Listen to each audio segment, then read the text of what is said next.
Mm-hmm.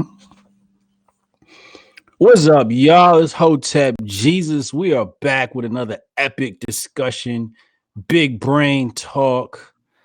Of course, I have another special guest for you today, as always. This guy is extra special. He's from my home state, New Jersey, uh, and he's the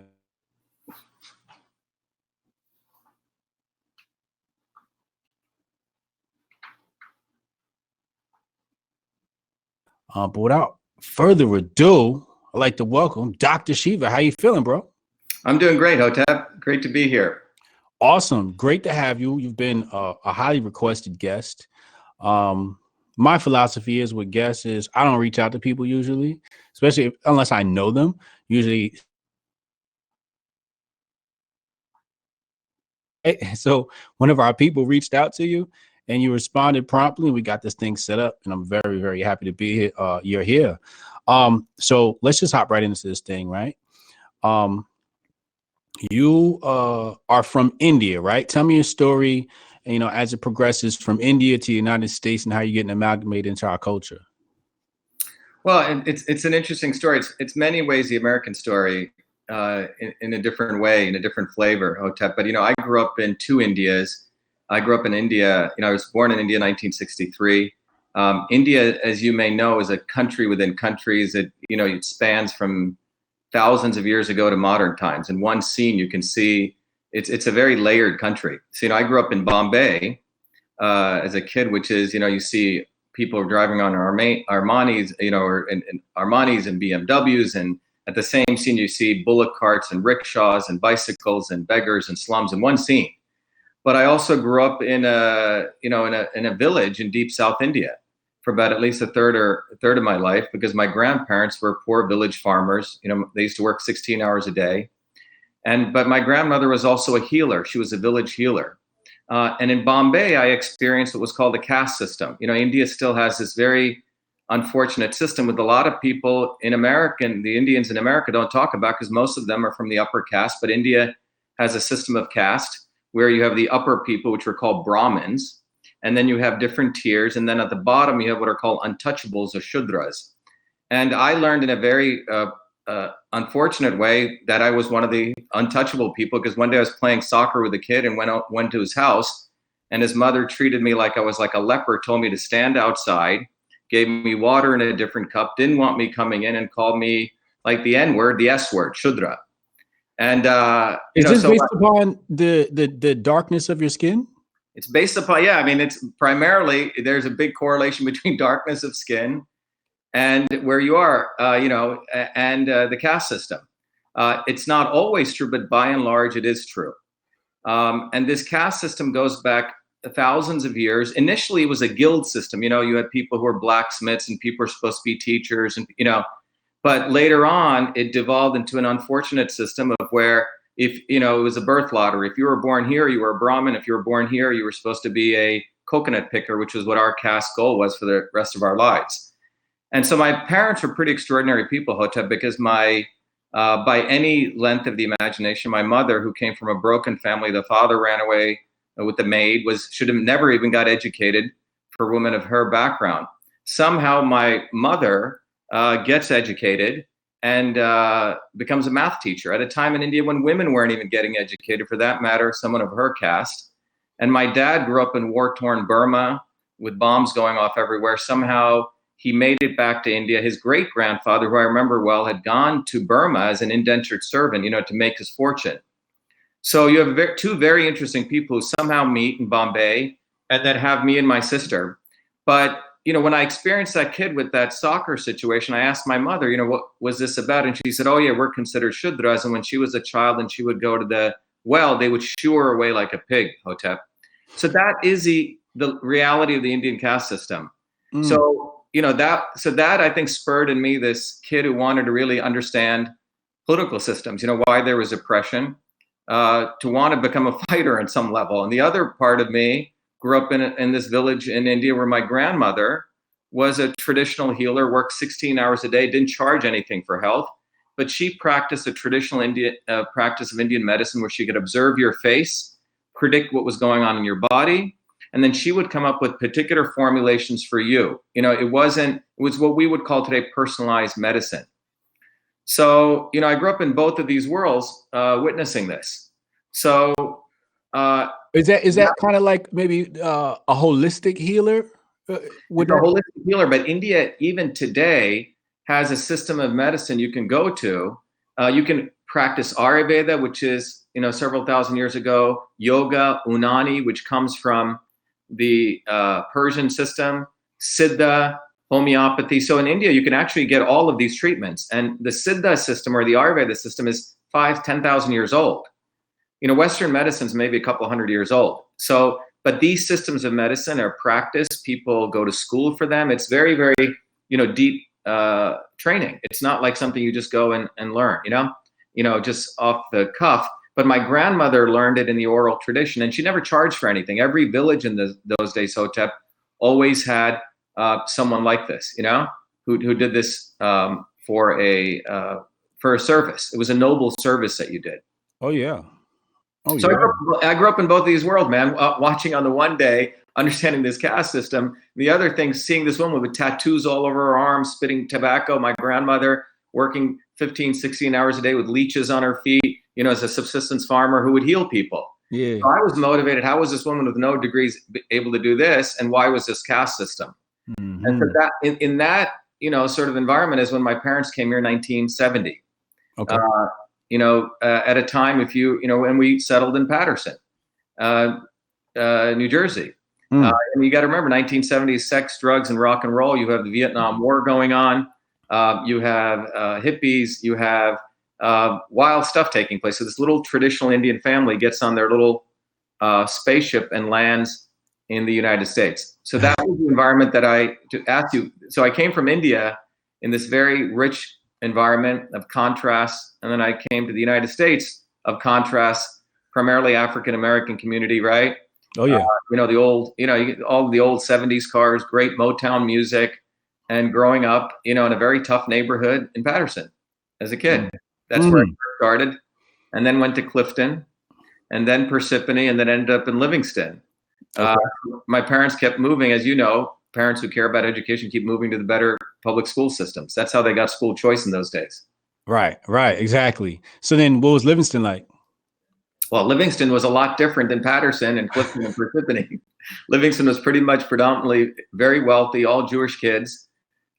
Very different than Paterson, which was all African-American kids, and you had to learn how to fight, Hell yeah. And I remember when I first went to Livingston, my parents had a very moderate house. So, whatever money they made, they did it for the public school system. And I was frankly intimidated because, these people had a lot of wealth, and my sister and I were the only dark kids in this school of 4,000 kids. So it's this is 1977. Did you deal with any racism or anything like that, or? Well, I've been dealing with casteism all my life from India. Right. And then here, I didn't deal with that really in Paterson. But I remember starting in Parsippany, very interesting story. And by the way, I wasn't just a nerd. I was a really good student, but also was on a 13-0 undefeated halfback on a soccer team. Okay. Plus played baseball, could pitch pretty fast. And some people said I could have gone at least into the semi-pro. So I wasn't just a nerd. I was pretty skilled at many things. And my parents brought me up that way. But what was interesting was in Parsippany, there was a chemistry exam that certain set of kids should be able to take to decide who could become the best chemistry student. And what was fascinating was that the chemistry teacher did not allow me to take that exam. Okay, forbid me. And so I remember my mom and dad, who used to work very hard, coming home, and they heard about this. And my mom, who was a fighter, got in the car and she said, "We're going to go talk to that teacher." And they went in and they bitched that teacher out pretty hard. Okay. And then he, allowed me to take the exam, and I won. And that has not changed, man. If I talk to you about the U.S. Senate race where I legitimately got on the debate stage, they wouldn't let me run. Just now we legitimately will talk about it on the vaccine issue. We had a whole thing set up. But my life has always been one of struggle. My mom said, it doesn't matter if you get a B, you're going to have to get an A+ to be the equivalent of the kid who got a B or a C. Yeah. So that's been the reality, man. It has not changed, believe it or not, since India. Nothing has freaking changed. You Okay. have to fight for everything. All right. So let me ask you this, and then we're gonna, fast forward a little bit. How would these people in this Indian caste system view a black guy like myself? They're Would totally they? racist, man. What's Look, that? I know you use, there's the variation of the N word we can use, but we're all considered that. My friend, Michael, who's with Blacks for Trump, he goes, look, we're all, the N word. Okay. Yeah. So as far as I'm concerned, if you look at my genetic profile, it probably goes back to Ethiopia. Okay. Right. If you look at, we are the darkies, okay, of South India. And to give you an idea, when I came to MIT in 1981, there were a lot of these Indian students. They would always try to figure out my last name because they wanted to figure out where I was, because most of them were the Brahmins who came from India here, on like robots, like AI robots, get their degree, get their PhD, get married, and then get settled, and they're done. They've achieved victory, glory in America. Okay. So many of my friends at MIT, in fact, most of them were poor blacks, poor whites, and poor Hispanics, because those guys, and still to this day, most of them are freaking racists. They see me and they know that, holy shit, this kid is one of those darkies who we would never wanted even to come here. He made it here, and he ain't being a good Indian. I don't tilt my head. I don't sit in the lotus position. I don't talk like Deepak Chopra, right? And this bothers them. Yeah. Significantly, because they were all trained to be a Gunga Din or a Gandhi, who we can talk about, but who took advantage of the Indian people. So you have a whole history of people who basically exploited people. So most of the Indians here, I don't even consider them Indians, because most of the Indians in India are who I consider Indians. Most of these guys, they may be nice people, but they're freaking racist. Oh, wow. All right. So, by the way, is the stream coming in all right for you? Everything else? Yeah. Yeah, it looks fine to me. I got excellent connection. Okay. There's chat. Let me know if there's anything wrong with the stream. Stream health looks fine on this side. I'm getting an excellent signal. Yeah, for me, it's a little bit jittery, but maybe that's because it's going back and coming back. Yeah, well, the audio always come through, and this will be available now on soundcloud.com/HOTEPJesus, thankfully. Now, I'm completely ignorant on Indian culture, right? So over here, we just say like, we're racist. We say, oh, the Patels, right? Like, because everybody's got the last name Patel. We're ignorant. So tell me what's going on. Like, there's a Shiva, the last name, and I'm sure this probably comes back to like royal kingdoms from ancient times or something like that. And there's Patels. How does this thing work? Why does everybody have the same last name for the most part? Is that part of the caste system? Yeah, you ask a great question. Look, the concept, first of all, you ask two questions: the last name and the caste system. If you look at American Indian culture, the Native Americans here, they never had last names. It was like Sitting Bull, right? Or Sequoia, right? Or whatever, right? Or Geronimo. The last name develops when you started creating property. The day someone said, I own this piece of land, then they had to add the last name.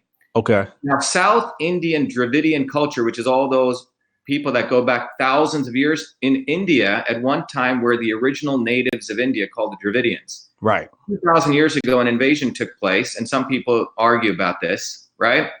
And those people were pushed down. But those people were the original people, very much like the indigenous people. They didn't have a concept of ownership or property. So you didn't have last name. So my name, and by the way, you won't find a lot of Shivas actually, and I'll explain that. So my name was Shiva. My dad's name is Ayyadurai. My mom's name is Meenakshi. You see, there's no last name.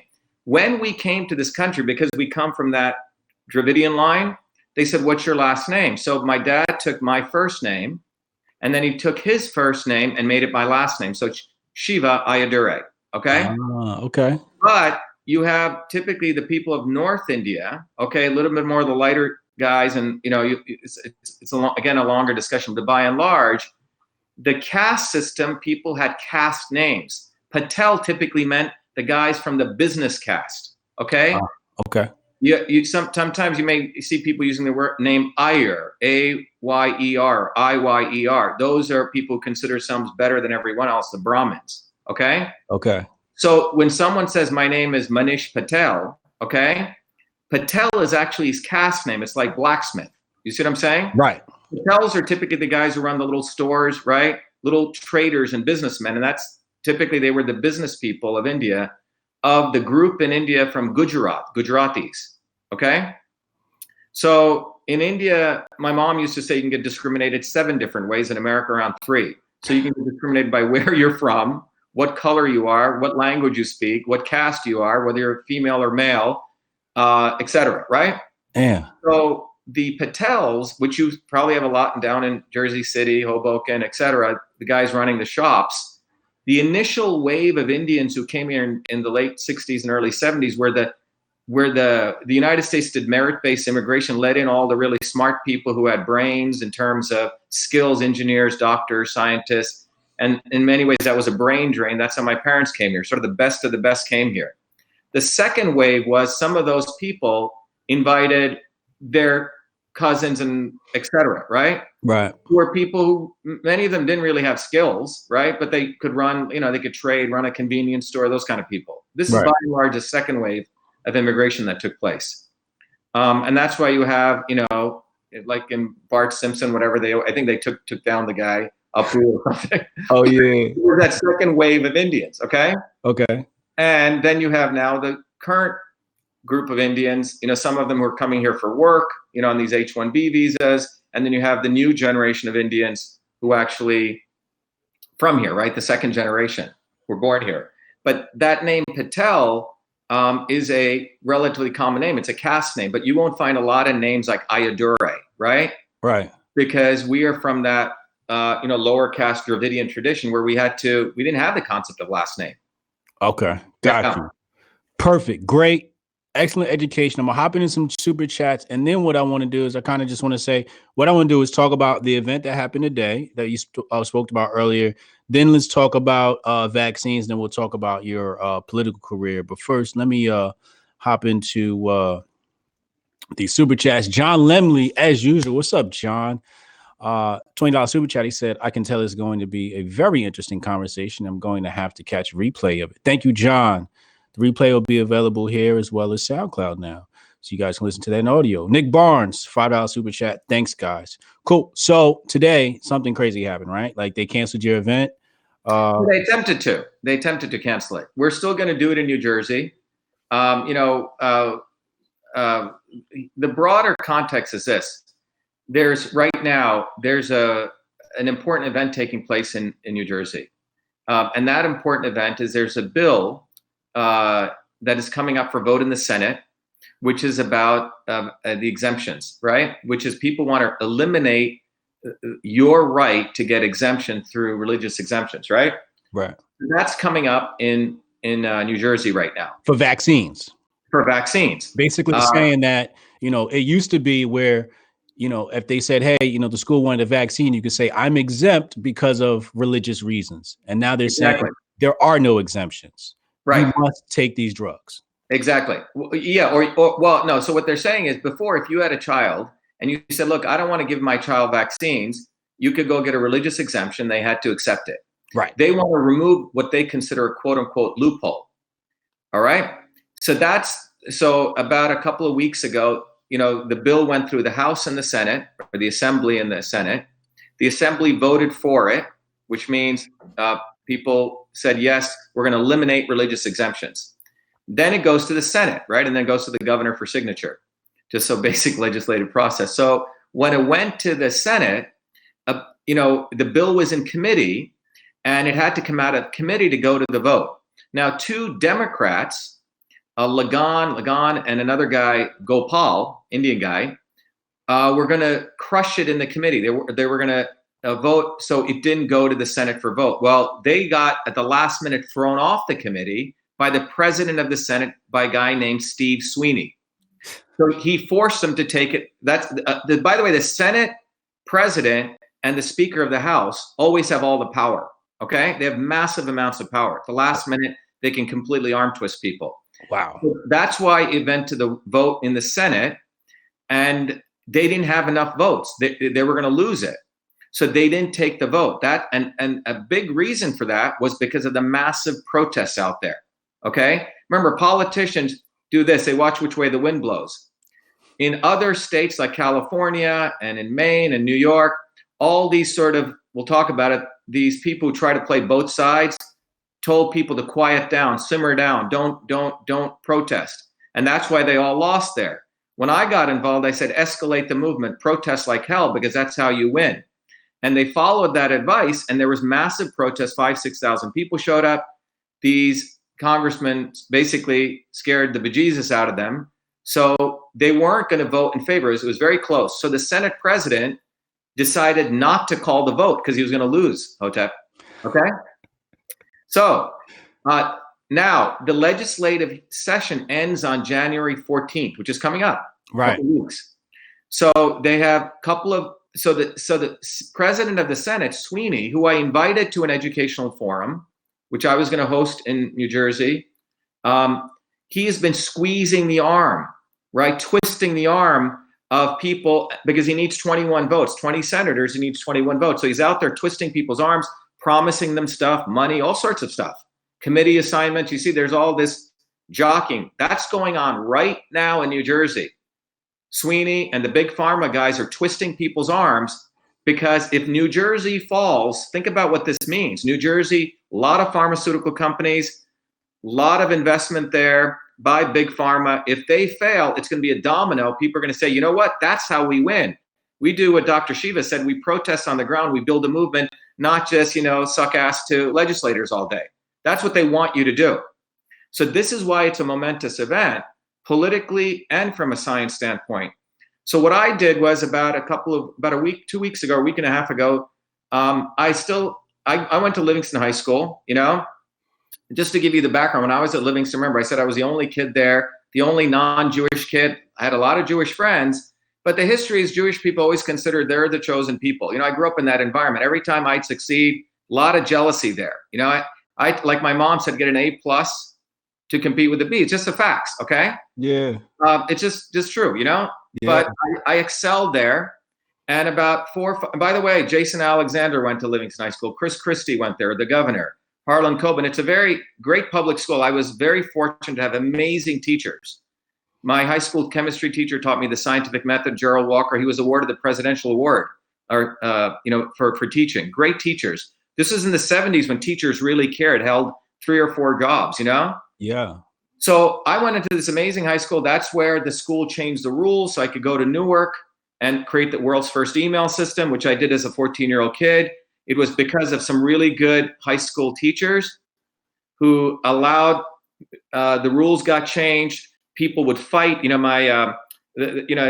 As I've shared with you, when I was 14, I finished up calculus, and my high school, Livingston, had no more courses to offer me. So I got an opportunity to go to NYU, and anyone listening, these are the facts of the invention. Hold on, wait 1 second.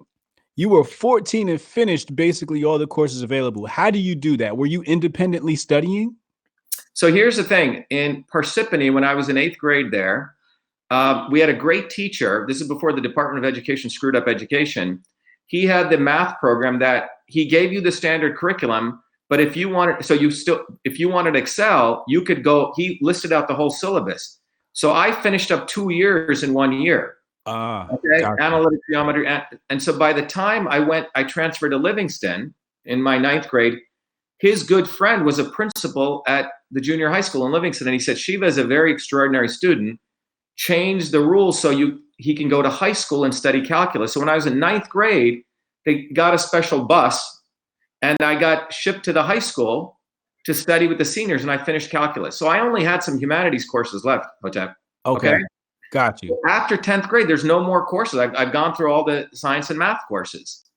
So I had, I love still English and history, had those left.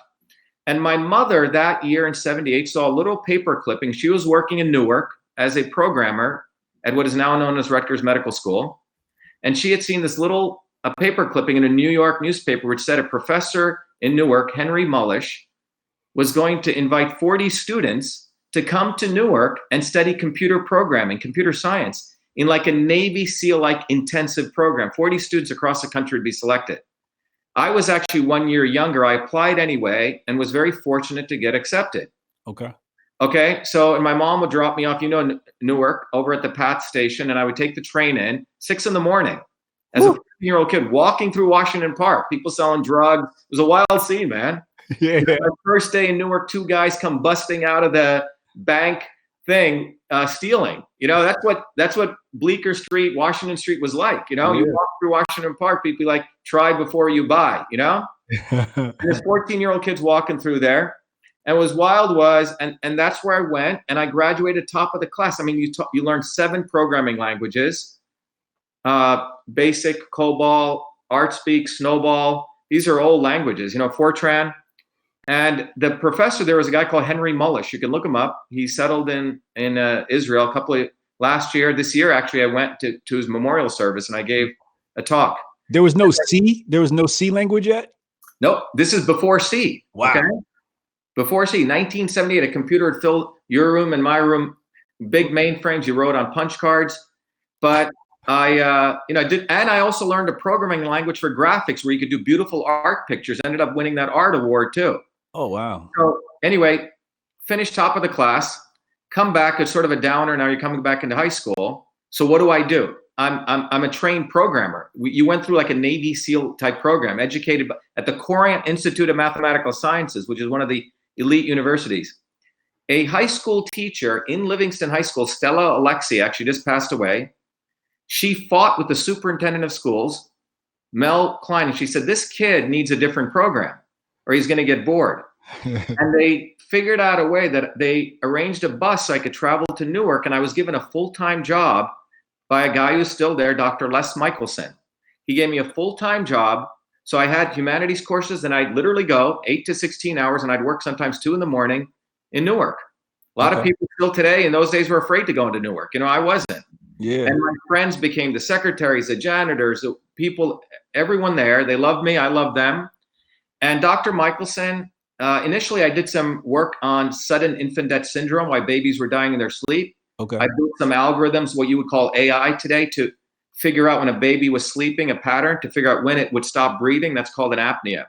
I initially did that, but Michelson noticed I had really good skills at programming, and he gave me a big challenge. Now, many people over the age of 40 will remember in the 1970s or even now, many organizations, the way they had 2 communication systems for collaboration. You're in your office, let's say we're both doctors, right? We used to use a phone. There was another system. There's no cell phones yet. There's no social media. They had the thing called the inter-office mail system. And that inter-office mail system, HOTEP, was a very complex system. Now, they had these big microcomputers were just coming mainframes. You could send simple messages, one-line messages, text messages. That's not what I'm talking about. But on those big, in those systems, every secretary was always the servant of a doctor or researcher. And she was always a woman, right? Always on a desktop where they had the inbox, which is a wooden box, an outbox, which was another wooden box, drafts, folder. Behind her, there were things called filing cabinets with folders, paper clips, a thing called a typewriter where you would take paper and you would put it in it, bond paper, and you type a letter. Now, these memos had a very particular format: to, from, subject. And then sometimes if I was sending a letter to you and I wanted to hire somebody, right, I may CC my boss, okay? So you literally would put two pieces of paper, put a carbon paper, and you type away. Okay. The second paper is called a carbon paper. And let's say attach the resume. You would attach a resume, attach a paper clip. You'd put it in these envelopes, tie it together, and they have these pneumatic tubes. You'd put it in, it would shoot around the office. Oh, yes. Okay? This was the inter-office mail system. It was a very complex. If you had to do 20 CCs, the secretary would be typing away 10, 20 times, you see? Yeah. So I was asked to convert that entire system, which was the medium of collaboration. If you're going to hire someone, grant proposals, you'd attach it, you'd send it around the office, people would review it, they'd redline it. This is how work got done. It was the powerhouse of every major organization, from the office of the president to the office of a engineering school, medical school. Wow. So I was asked to convert that entire system as a 14-year-old kid. I wrote 50,000 lines of code in Fortran, in 8K of memory. So I had to do memory segmentation. I mean, wild shit I did back then, man. Yeah. And I called that system email. Okay. It's not an obvious term. Why did I call it email? Because the operating system only allowed 5 characters, a term never used before in the English language. Wrote all the code, every feature that you see today, called it email. Won one of the Westinghouse Science Awards, which is called the Baby Nobles of the day. All right. Oh. And was a very humble, good Indian. Okay. I go to MIT in 1981. On the front page of the MIT newspaper, they highlighted 3 kids, me and another kid out of the 1,041 students. So think about it. You got to be pretty, supposedly smart to go to MIT. But out of those 1,041, I was one of the kids highlighted for creating this email system. I remember seeing that, Hotep. I was trained to be so freaking humble, man. I said, oh, that's interesting. And I put it down. And I saw the paper clipping of it. Okay? Okay. I got elected student body president. Student body president in that year. And I was invited to the president of MIT's house, who was a guy called Paul Gray, who was a science advisor to Reagan at the time, Ronald Reagan. And he'd heard about me, and he said, and he pulled me aside. He goes, Shiva, it's too bad that the Supreme Court doesn't understand software. They don't even allow software patents. You see, the guys in Washington thought software was like writing something like a script or a movie. They didn't understand that it was like a digital machine, okay? Right. They didn't understand that. So, however, what Dr. Gray said was you should copyright it. Because in 1980, which I didn't know, the Computer Software Act of 1980 was passed by Congress, which said that you could use copyright law to protect software inventions. And it wasn't just putting a C, Hotep, with a circle. Right. I had to send in all my 50,000 lines of code, went back and forth. There's no internet. You have to fill out these forms. I had no lawyer like Bill Gates, right? My father wasn't a lawyer. I did it all on my own. And on August 30th, 1982, and I was about 17 or 18, the United States government officially recognizes me as the inventor of email. I have the copyright. Okay. Okay? Yeah. All right. So I wrote all the code, called it email. I have the freaking copyright. There's no freaking controversy who invented email. So how much do you get paid for that? Where's the royalty on that? Great question. Copyright law only protects the literal code. If you change, it's like if you wrote, if you wrote a story of a young 12-year-old boy and a girl fighting and the family not liking them, and you happen to call it Jason and Jean. Yeah. But there's Romeo and Juliet, right? So copyright law doesn't protect ideas. It was only in 1994 did the Federal Court of Appeals said that software is a digital machine. Okay, so I don't get a penny. But had patent law been allowed, then I'd be a gazillionaire, and no one would be questioning about the invention of email, because no one questions whether Bill Gates invented DOS, which he didn't, by the way. But because he made gazillions, they think he did it. Yeah. Or whether Mark Zuckerberg really was the first to invent Facebook, right? Yeah. But I was ahead of my times in many ways because the laws were behind, but I made money other ways. But my point is, email was invented in Newark, New Jersey. Number one. It was invented not by the military industrial complex. It was invented by a kid trying to help secretaries, women, who all the other mainly white people in their little white lab coats thought were stupid and could never use a computer. I helped them go from the keyboard, from the typewriter to the keyboard. That's what was done. It was a civilian application. Now, how does that proliferate? To go from Newark to, mass adoption worldwide. Yeah. So here's the thing. I am not saying that someone would not have invented email if it wasn't me. Right. Someone would have. It's like someone would have invented the airplane, right? If the right president didn't do it, right? Right. It was a convergence of office, computing, everything was coming together, but I was the first to do it. Now, when I created it, I put all my code, everything I did, in the Library of Congress. Now, you got to understand, today when Apple creates something or IBM, right, what do? They basically are very, very non-disclosure agreements, secrecy, right? I mean, when we were creating this, we did it, when Dr. Michelson's lab was fully open, I gave seminars, man. I said 50, 100, 200 people show up. We didn't say, oh, we're making email. HP was there, right? IBM would show up, right? We were totally sharing everything. We weren't like Steve Jobs, holy shit, who's going to steal my stuff? We were open architecture. Okay. So if you look at the history of this, it goes into the Library of Congress in 1982. Shortly thereafter, in 1984 is when Eudora comes out, right? And AOL, etc. I don't have to prove that they took my code, but the fact was I was the first to create email, call it email, the copyright. Right. It's like if the Who right was the first person, to use it outside of that office?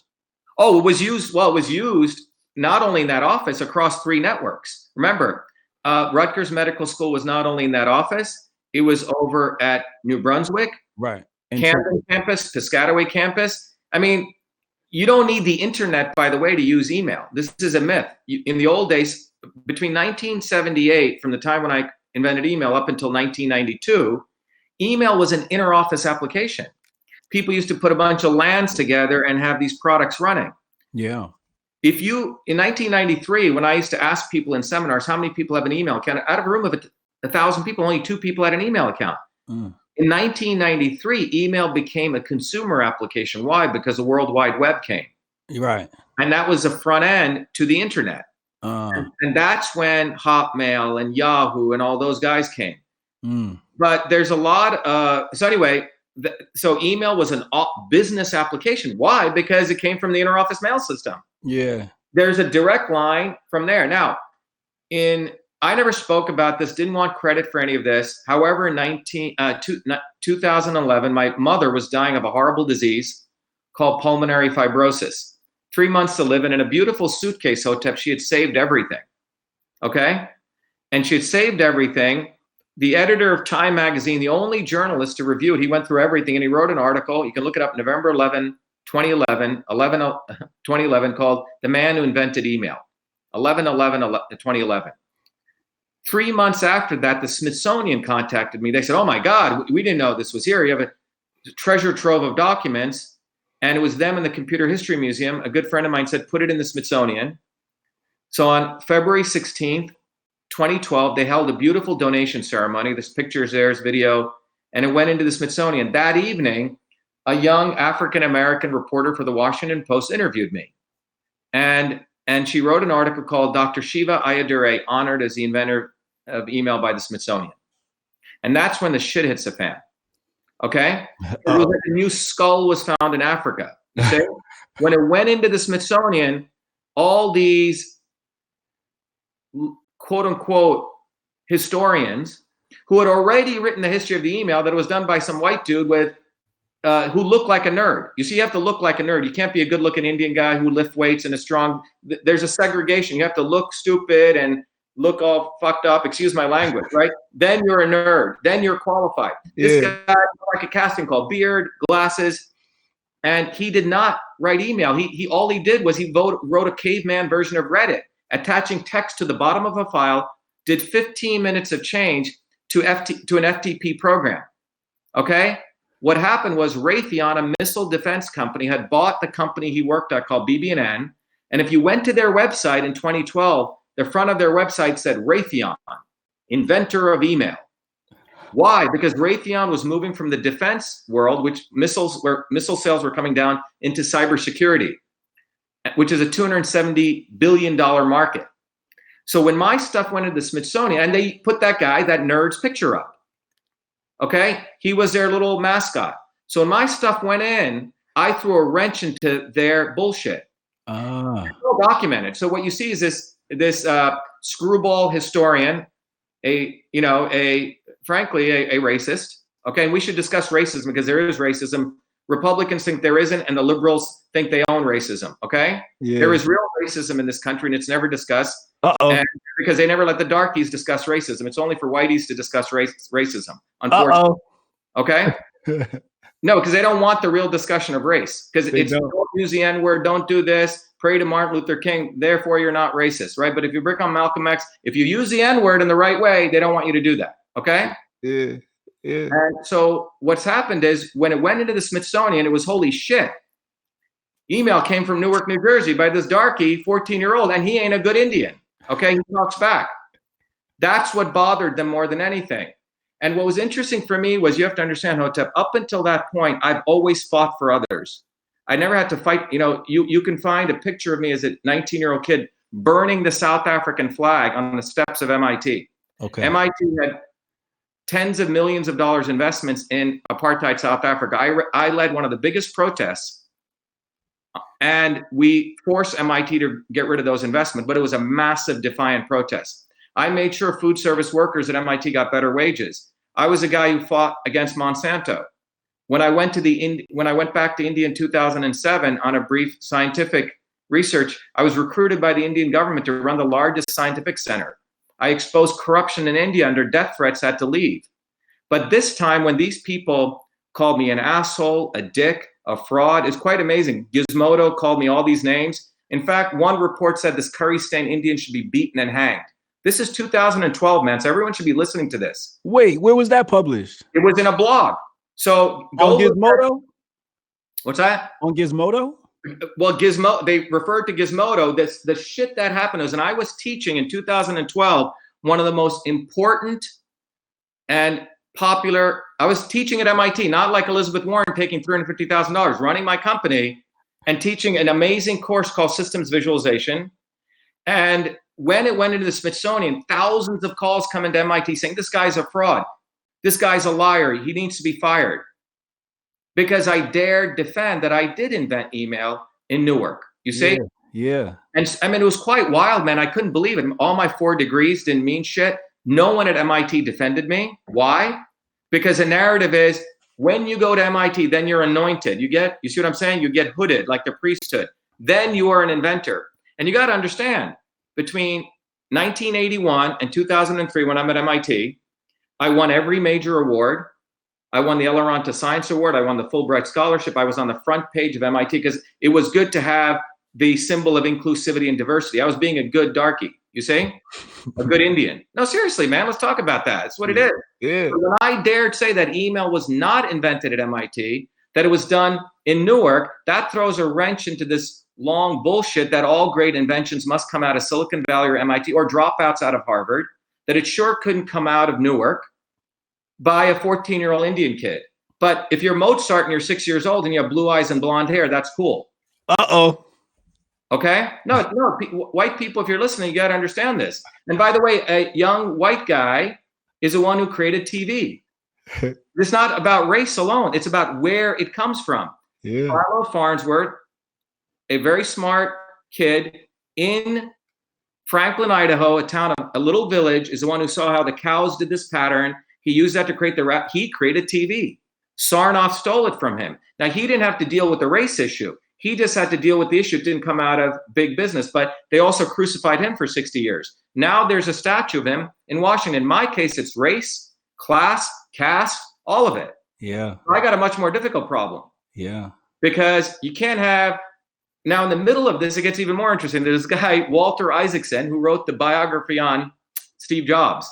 In the middle of this controversy, Isaacson writes this book called Innovators of the Digital Revolution. Okay? Now, you would think email would be in there. Innovators of the Digital Revolution. It's being written in 2014. Not one mention of email. And everyone in that book is all white guys. In fact, one white woman. And in the book, he says all great inventions come out of the military, industrial, academic complex. And he attributes, one of the great guys was Vannevar Bush. Vannevar Bush was the president of MIT in 1940s, and he's the one who created Raytheon, that same company which was denying the fact that I invented email. So what I'm saying is the invention of email is a very important story. It's not just about me, but it's about who is a creator and who is not. It's about who is determining who is the innovator and who's not. It's a freaking caste system. And MIT and a small set of people think they can anoint when you're in the club, when you're not in the club. I was in the club when I was getting all the awards at MIT, but when I said email was done and spoke about the facts, they unleashed hell on me. Gizmodo wrote 3 defamatory articles, and I couldn't find any lawyer to represent me. They'd say, ha, ha, ha, Al Gore, ha, ha, ha. Is that what you're saying? You know, the Al Gore invented internet. Finally, I found a lawyer, Charles Harder, who had just sued Gizmodo for putting out that sex video of Hulk Hogan. And he won $140 million, and it was on appeal. I went to Charles. Charles looked at all my stuff. He goes, Jesus Christ, you invented email. It's obvious. He took my case on contingency. We sued for $35 million. 30 days after I sued, Gizmodo claimed bankruptcy. Gets even more interesting. I get appointed to be the chairman of the bankruptcy committee to sell Gizmodo by the banks. So it's great karma. We sold them. I got $1 million, and they were forced to remove those 3 articles. Okay. Then Google sponsored another idiot to try to sue me. I mean, not to sue me, to again defame me. We sued him and we settled recently. He didn't like settling. He was talking free speech nonsense. Free speech is right, but truthful free speech. The First Amendment doesn't promote you to defame people and lie and call people all sorts of names. It's truthful free speech. So anyway, what I'm trying to say is that I've always been fighting also, right? In addition to being the warrior for science, you know, being a good scientist, I've also been a fighter. And the email controversy was beautiful because it forced me, it was a very interesting journey, man, it's very deep, because it's easy to fight for other people. But when I had to say shit, you know, I was at a point, oh my God, it's like I talked to people who've been raped. They said, sometimes they think they did something wrong. And I said, well, maybe I didn't invent email. Maybe I'm lying. And then I had one of my students at MIT, he went and read every manuscript written prior to 1978. And we find a document. This is why I believe there's a God. And the document is written by this guy, David Crock of shit, or Crocker, that's what we call him. And he had written in 1977 that at this time, it is impossible to create the interoffice mail system in electronic form. And he was the big theorist of the time, writing a 1977 RAND report. RAND is one of the big military organizations. So it's incredible that I've even had to fight this much. I wrote the code, called it email, I have the freaking copyright. That's why if this was done at MIT, it probably would have been acceptable. Yeah. Maybe if I was a blonde-haired kid growing in a rich suburb like Livingston, and I was white with a certain name, maybe there would be no issues. Yeah. So we need to wake up to the fact it's not even race anymore, it's caste. Yeah. We have a caste system in this country. It just so happens I happen to be dark, okay? But I'm telling you, if I was from Newark and I was a white kid, and it would be the same thing, just like Philo. My issue is I have multiple layers, like my mom said, of oppression I deal with. And the problem they have is that I'm not a good Indian. That's what really bugs them. Yeah. Most guys would, okay, I didn't invent the email. Okay, very good. Bye-bye, right? That's what I would have done, man. Okay, you're right. Okay, I'm not going to raise, right? But I wasn't willing to do that, man. I'm a New Jersey kid, and I learned how to fight from working class people that I grew up with who taught me how to, you know, mow lawns, how to paint, how to work freaking hard. Yeah. I grew up with everyday people in that university who were, you know, most of them African Americans who I knew had nothing. And every time I remember my grandparents in 1975 when I left India, who lived in huts, you know, who had nothing. Those are my people. So I don't give a damn about what these people think. Yeah. So that's why these people are so afraid when a guy with an MIT PhD who's done the work, who's won all the awards, who's an esteemed scientist starts speaking out against vaccines. Yeah. Because it's their worst freaking nightmare. Yeah. Jersey, we breed a different pedigree of people. Speaking of Jersey, Chad Lemoyne in the super chats, $4.99, he says, this whole story is just to pump up Jersey. Shaking my head. Just kidding, Hotep. Yo, Jersey's on the map, Chad. You better watch out, man. Well, here's the thing. You know, if you look at New Jersey, when I was working in that medical school, I was 14. It was a small lab. I was treated like an adult, Hotep, by Dr. Michelson. The rule was I'd come in with my briefcase, organized. I had my own desk. The rule was I'd be treated like an equal by all these other people. There was a physicist, Phil Goldstein. There was, a lot of great people in that lab and a lot of smart people. New Jersey, that New York area, has a lot of freaking smart people, but they haven't done their marketing well. So MIT and Silicon Valley gets all this credit, but that area has produced some, in addition to the invention of email. Yeah. You know? But the problem is people are embarrassed to look at their own greatness sometimes, you know? New Jersey has a lot of great people and down-to-earth people. Boston, Massachusetts is one of the most racist places. It's overrated. You know, seriously, when I came to MIT when I came to my freshman class, I was sitting around studying computer science. I already done all this stuff. It's like a mechanic who's built super cars and he's studying mechanical engineering. It's like nonsense. Yeah. And what I also noticed was many of these people are trained to look and think what intelligence is. I would see kids at MIT, Hotep, who'd come in as a freshman year, normal looking kids. Suddenly, by the end of freshman year, they have weird nasally voices, making weird twitches. I'm being serious, man. Like as though you had to behave like a nerd to be intelligent. Yeah. You see what I'm saying? They wanted to be part of that club. Yeah, it's like the club, right? You have to speak like this, talk like this, then you're a nerd, then you're intelligent. Yeah. So I moved off campus. I lived in Dorchester, an all black neighborhood for 2 of my years at MIT because I couldn't deal with this nonsense. Okay. Right. But no one even told me about MIT. No one at Livingston told me until 2 weeks before I applied, and it wasn't them. My mom had helped these 2 women one of them got thrown out by her husband. She met at the Stop and Shop or the A&P, and she let him stay in our house in the basement apartment we had. And one of them had a boyfriend who said, Shiva, you should go to this place called MIT. And I applied to Stevens and I think Princeton at that time. Right. And I said, what's this? He goes, it's the Massachusetts Institute of Technology. And he showed me the application, which is dome. I said, this looks like a mental institute. It looked crazy. And I wasn't going to apply. Something about it didn't strike me right. Yeah. So he came back 2 weeks, essentially 2 days before the application was due, and he wouldn't leave. So I took a pencil and I filled out the application. I got accepted. And I remember coming to MIT to this day, walking up the 77 Mass 7. I saw these people who looked really sick, like physically sick. And I went back and I said, I'm not going here. These people look ill. And my high school teacher, because, the teachers in Livingston get credit, the high schools are rated by who they place where. Then they suddenly started, oh, no, you should go to MIT. And they convinced me to go because Boston was a cool city. And that's what brought me to MIT. Right. But the day I came to MIT, man, it wasn't about science. I learned how to fight systems. I learned about systems. Okay. I started doing medical research. I learned, that's what I came to Boston about. Right, right. So I want to just talk about race really fast, and then I just want to touch on it really, really quick because you made a great point. You said Republicans want to act like there's no racism and liberals want to have a monopoly over it.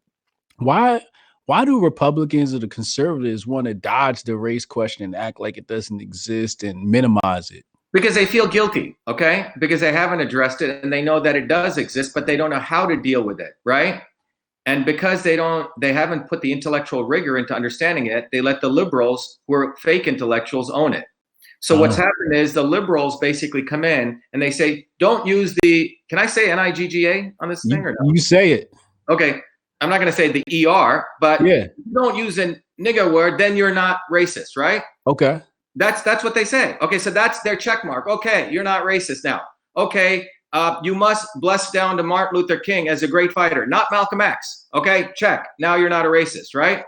Check. You believe in affirmative action. Now you're not a racist. Okay.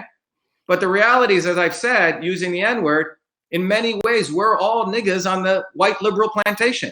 That's what we are. That's what we've become, because the white liberals are the biggest racists. When I ran for U.S. Senate as an independent, I put only the real Indian can defeat the fake Indian, and I put Warren's headdress. It was a great campaign. We would be distributing flyers, and all the white liberals who all look like Warren would call me a racist. I said, you know what? You're a racist.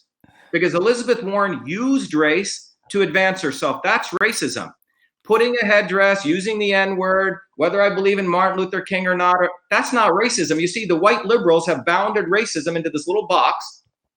And as long as you're in that box and you're not racist. Meanwhile, they're the biggest racists.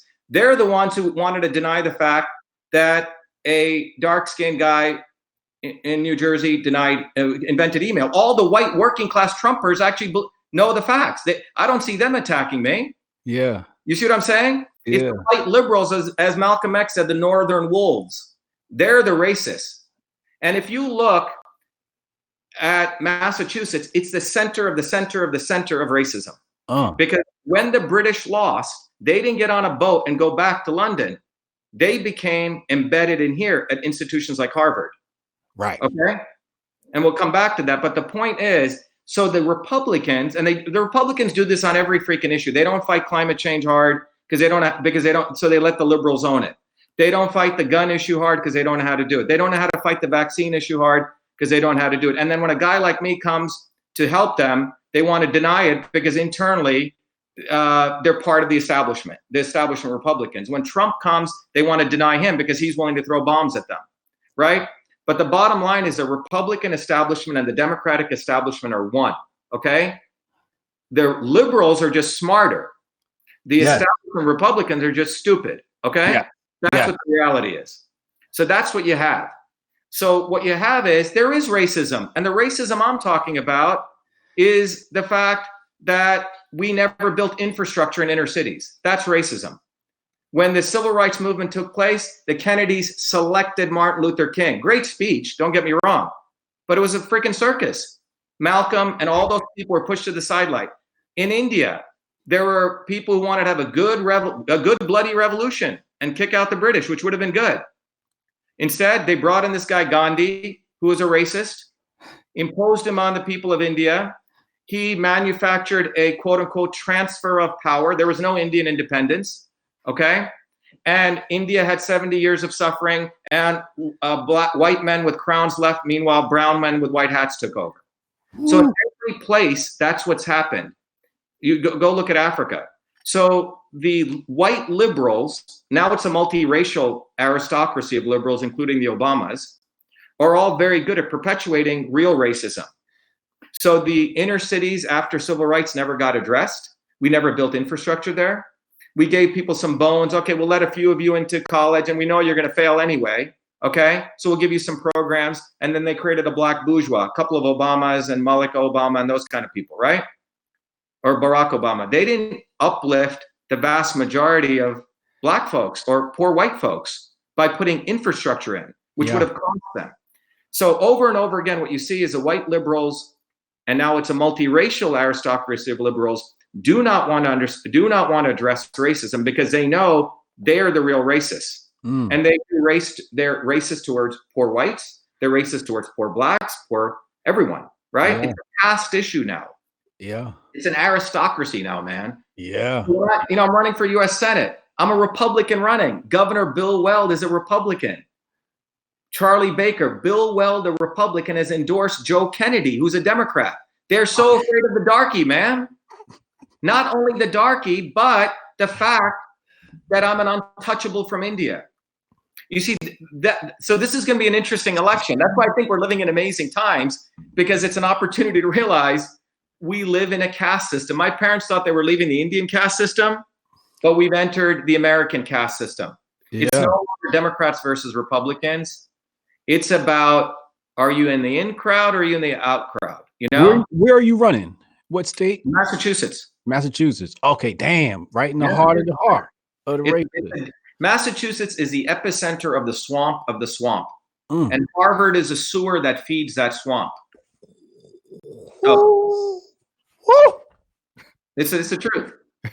You can trace every economic calamity, by and large, without hyperbole, to some guy who graduated out of Harvard. Look, that guy, Jonathan Gruber, the MIT guy or MIT, he's the one who said, people are stupid, I can sell them Obamacare, right? People should go look up Jonathan Gruber. And there's a great YouTube interview with Jonathan Gruber and Trey Gowdy. It's quite amazing. And here's a professor at MIT who should have been fired. He called people stupid. He knew Obamacare was garbage, and yet he sold it through. We got super chats. Shout out to T West Friday super chat. He said, "Raw interview. This is what I'm here for." Word. I hope the chat is enjoying this. I hope the viewers are enjoying this. I'm enjoying this. This is epic. It's already epic. We're only an hour in. Now, let's talk about what the Democrats tried to do to throw a monkey wrench in your event against the vaccines. Yeah, let's talk about that. So a couple of weeks ago, going back to Livingston High School, I went back to the principal there and the head of the science department, who have a very good relationship, because several years ago, we got a bunch of the Livingston High School students involved in some research I was doing in my company, which I'll talk about, Cytosolve, to show how genetically engineered foods at the molecular level are different than organic foods. So I had a bunch of the students involved. I didn't have to, because it was my way of giving back to my high school. And in fact, I put those 5 or 6 students as authors on a paper I wrote, which is a great thing for them. Many of them got into some great schools. So I called up those, and they held an event there. where we had a big public forum where I think it was a couple thousand, I think 1,000 people showed up, 700 to 1,000 people. It was a big event where we educated the public in New Jersey about genetically engineered foods. I didn't get paid a cent for it. I went back there. I did it as a public service to New Jersey and Livingston. Okay. So a couple of weeks ago, Hotep, I called Mark Stern and Brian Carey, very nice guys. And I said, look, there's a vote coming up, as you guys know, in New Jersey on, we didn't know when it was coming up. I would like to educate people. I said when I was by the way, the guy who called is my AP chemistry teacher, because I just reached out to him, Gerald Walker. So, okay. Yeah. So I said, look, what is happening across this country is the scientific method is taking a backseat to scientific consensus. So what I mean by that is, when I was in 9th or 10th grade, Mr. Walker taught me the scientific method. Well, what is the scientific method? The hypothesis, hypothesis, exactly. Experiment, conclusion, and then again, right? You go around, you're right. So you observe something in nature, an apple falls from the tree, and you say, oh, okay, my hypothesis is something, right? That the earth has gravitation, it pulls that apple down, right? And then you do an experiment, right, to test your hypothesis. You gather the data and you build a model. So let's say Newton built a model, F, the force that the earth pulls that apple, or the force between two objects is G times M1 times M2 over R squared, right? So that was this, and then he tested it, and eventually becomes Newton's law of gravitation, right? Right. Now, that is a scientific method. And once you have a law which explains what is happening, sometimes people try to go even deeper than the law and try to explain why it's happening. That's called a theory, capital T, like the theory of relativity, or the theory of general relativity by Einstein was trying to explain the law of gravitation. And again, a theory is only as good as an experiment that breaks it, okay? But science is always recognizing that you have to do this process, right? That is the scientific method. And the scientific method doesn't give a damn about what color you are, whether you're black, white, how good looking you are, how much money you have. When you make that hypothesis, which Richard Feynman called a guess, and Richard Feynman said, it doesn't matter what background you come from. If your guess is wrong, it's just wrong. You're wrong, okay? Doesn't matter. What's beautiful about science doesn't matter whether you're Democrat, Republican, what freaking opinions you have, right? Prior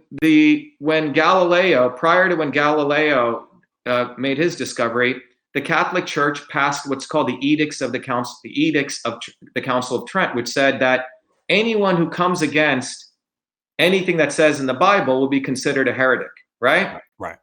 And those laws were used to basically vilify Galileo, because Galileo basically had all this enormous data showing that the earth goes around the sun, not the sun goes around the earth.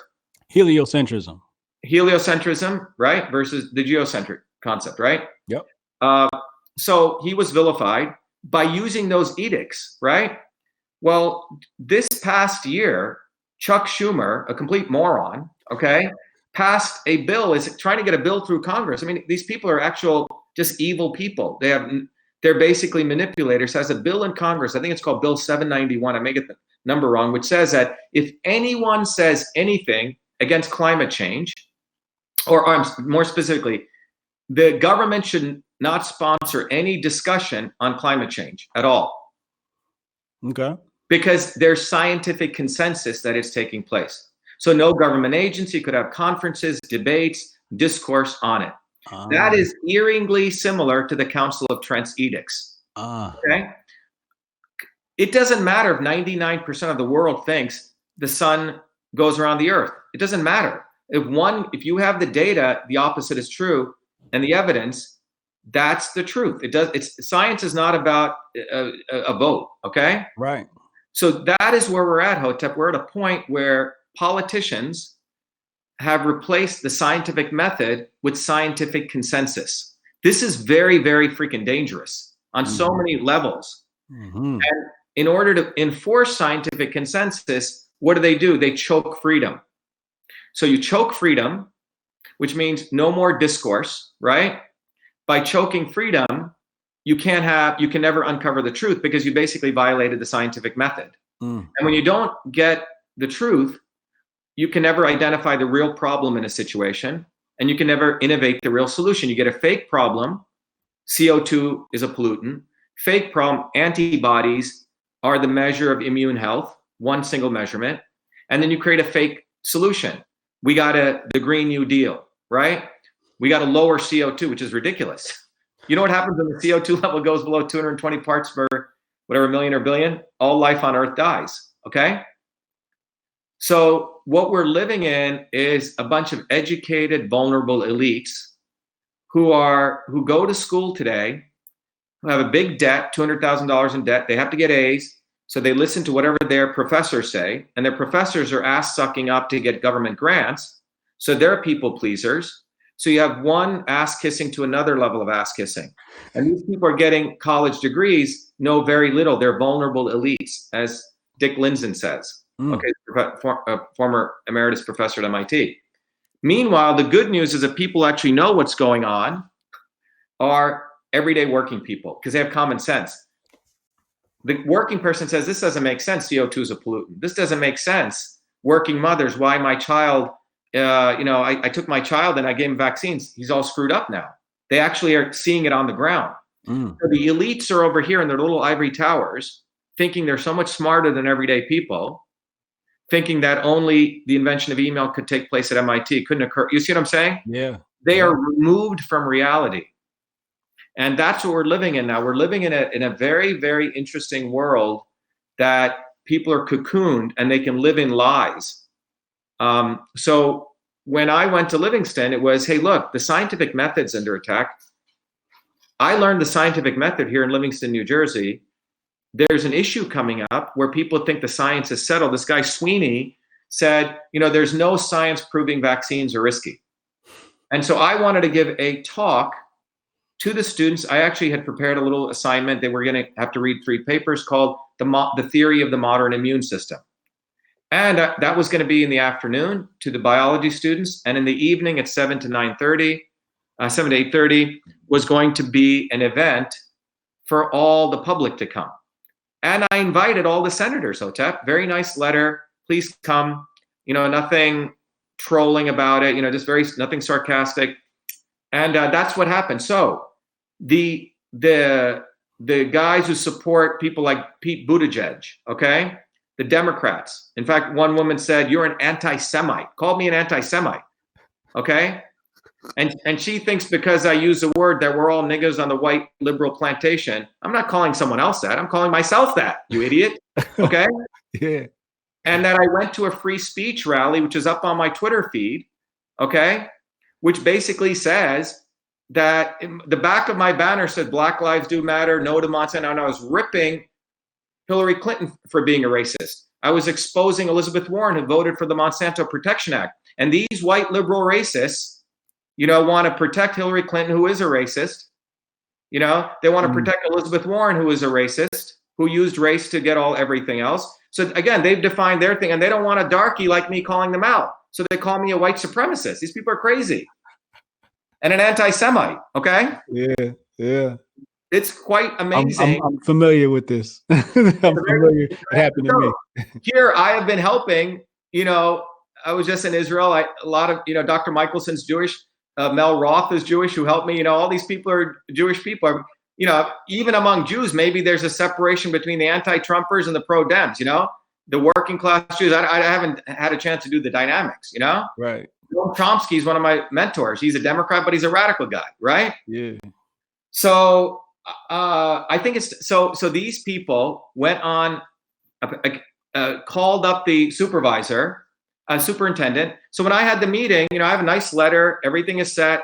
The talk is going to be entitled "Beyond Vax, Anti-Vax: A Modern Framework." It's a modern scientific framework of immunity for discourse and conversation. This is a MIT PhD scientist. Just 1 month ago, I was invited by the National Science Foundation to give the distinguished invited lecture on this. No one had an issue. But a bunch of freaking racists, that's what they are. Because I ain't being, and one of the women who did this, who called me her husband, looks like a Brahmin boy, Uh-oh. and he's a big Buttigieg supporter. Okay. Right. So what you have is, this is like cognitive dissonance big time for them. Oh my God, MIT PhD guy, he's going to talk of nice scientific talk. We can't have that. Yeah. So, but mark my words, we will be in Livingston on January 6th, and I will be. Oh, wait, they attacked your Twitter first, right? Well, everyone, if you look at the Twitter, everyone's saying great things. It's one or two people. Right. And you have, one or, this talk will never take place. And woman said, you will not come into my town without a fight. Okay. Yeah. So when you really look at it, the multiracial white liberal aristocracy is the biggest racist. Mm. And they have become, the Democratic Party is no longer the party of the working people. They're the party of the aristocracy. Mm-hmm. And they abuse Black folks. They abuse working people. They take advantage of every race of people. And they particularly take advantage of the poor white working class. Mm-hmm. That's what they truly take advantage of. Mm-hmm. And, and unfortunately, they have people like Bruce Springsteen, who I used to like, who's works for them now. Does he? Yeah, man. Damn, Bruce. Bruce was on Epstein's Island too. Oh, don't tell me that. I'm telling you, man, I used to love Bruce, and I just saw this, and you got to wonder why. I'm trying to tell you that we live in extraordinary times, and the only way things are going to change is through people's movements, revolutionary movements of everyday people, and that's what happened in New Jersey. Those 5,000, 6,000 people, bottoms up. What they do to screw up movements, Hotep, they put in these not so obvious establishment people, the Bernie Sanders, these people come in between, making a good game. But their goal is to funnel people off the streets, like Jesse Jackson did this in 1984. Al Sharpton does this, take people off the streets and into their pocketbooks, and right into the Democratic or Republican establishment. It's a physics of change. All change has always occurred by everyday people rising up from the bottom up. And what they do is they destroy those movements by not the establishment, but the not so obvious establishment. And that's how they destroy movements. So you can see it even in this vaccine movement. In California, they, parachute in Bobby Kennedy, parachute in these other guys, as though only the Kennedys can be the spokesman for the people, right? They lost in California. They lost in New York. That guy charges $30,000 for a talk. That's what Kennedy's about. Okay, sounds good, but they haven't built a groundswell movement bottoms up. Yeah, they want to decide who the leaders are, man. They don't want someone like me who's of the people, for the people, being their leader. They want one of their own. Right. You see what I'm saying? Yeah. The white liberals choose their leaders. Oh, you can't. Shiva talks. He talks too defiantly. And one of the ways the oppressors screw people is to control language. When in the old days, when one army took over another army, they stopped them from speaking their language. And nowadays, you can't use that word. Some woman said, you can't use the word science ain't settled. Ain't is not a word. It's like, fuck off. It's like ain't is a word. It's used by people. It is a word. It's a word. Many words, just because you don't use it doesn't mean it's not a word. It's a word. Yeah. So these people try to control language. They try to control what their leader looks like, smells like, right? Yeah. Again, an Indian guy is supposed to shake his head, sit in the lotus position, then he's a good Indian. So I think that's why I'm excited, because the vaccine issue, man, is an amazing issue, because I've been on the path of, fighting as an activist, as a full-time scientist, And here, the vaccine issue is an integration of all those. It's a destruction of science, or an attack on science, because they want to censor science. It's an attack on freedom, trying to own 7.2 billion people's bloodstream. Yeah. And it's a violation of health, because they have assumed that antibody is the measure of a resilient, healthy system. Let's talk about that. Let's talk about the antibody issue. Yeah. Let's talk about some science. Look, what is health? Let's start with that. What is a healthy system? Okay. So, I have 3 other degrees in engineering. My undergraduate is in electrical engineering, my master's in mechanical engineering. I have another master's in visual design, and my PhD is in biological engineering. By the way, all those 4 departments are rated #1 in the world for MIT. Okay. Okay. And to get into MIT is a big thing. Only 50% of people make it through the PhD programs. I was considered, if you talk to one of the smartest guys who went there. And I'm saying this just to set my credentials, because this is what bothers those people. Okay, so the fact that you have the credentials, to back up what you say. Not only that, I get invited by Harvard Medical School to speak on precision medicine. You look at my resume, I've spoken at all the biggest institutions in the world. Yeah. The ones they endorse. Huh? The ones they endorse. The ones they endorse. And on top of it, my PhD work at MIT was creating a new technology which can model diseases on the computer. Okay? And I've used that to discover a drug for pancreatic cancer, which I got allowed by the FDA. Pharma, I've worked with pharma. So it's not like if I was a big pharma guy, I would be pro-vaccine. So this is totally dissonant for them, right? My goal is, hey, look, there's so many different medical interventions. Modern Western medicine came from wartime medicine. Like if you got your head blown off or you got your arm cut off, or, you got an extreme crisis. Well, yeah, you better probably take some Advil. You probably better get surgery. I'm sorry, curcumin, turmeric is not going to help you in that situation. Okay. Yeah. Eating green tea is not going to help you if your arm's blown off. You need some microsurgery done. Okay. Yeah. Western medicine is amazing after you get screwed up, because that's where it came from. It came from wartime medicine. Eastern medicine, these yogis would observe something growing for days. They'd mix foods. It was about observation, slow time scales. And they learned prevention. So my view is you need both. This one's good after you get in knock on wood, no one gets in a car accident listening to this, right? Something horrible happens. Western medicine, great. Eastern medicine is about long life maintenance of health, right? So anyway, so I've studied both systems. So my technology, Cytosolve, helps you model these molecular pathways, et cetera. So I've been studying the immune system at least for the last 2 decades, okay? My PhD thesis, I tweeted it out. Half of it is on the immune system, at least half of it. So what are we talking about here? So what is a healthy system? Okay, so what's a system? A system is anything you see that's composed of a bunch of parts interconnected. A building, a skyscraper is a system, right? A bridge is a system. Your body is a system. This cup of chai tea is a system. Okay, everything is a system. So what makes a healthy system? Well, one of the principles that you study, one of the properties is called resilience. So resilience means a system which can take a beating, a stress, and bounce back. In fact, it bounces back much stronger than before the beating. Okay. Simple example. You go lift weights, okay?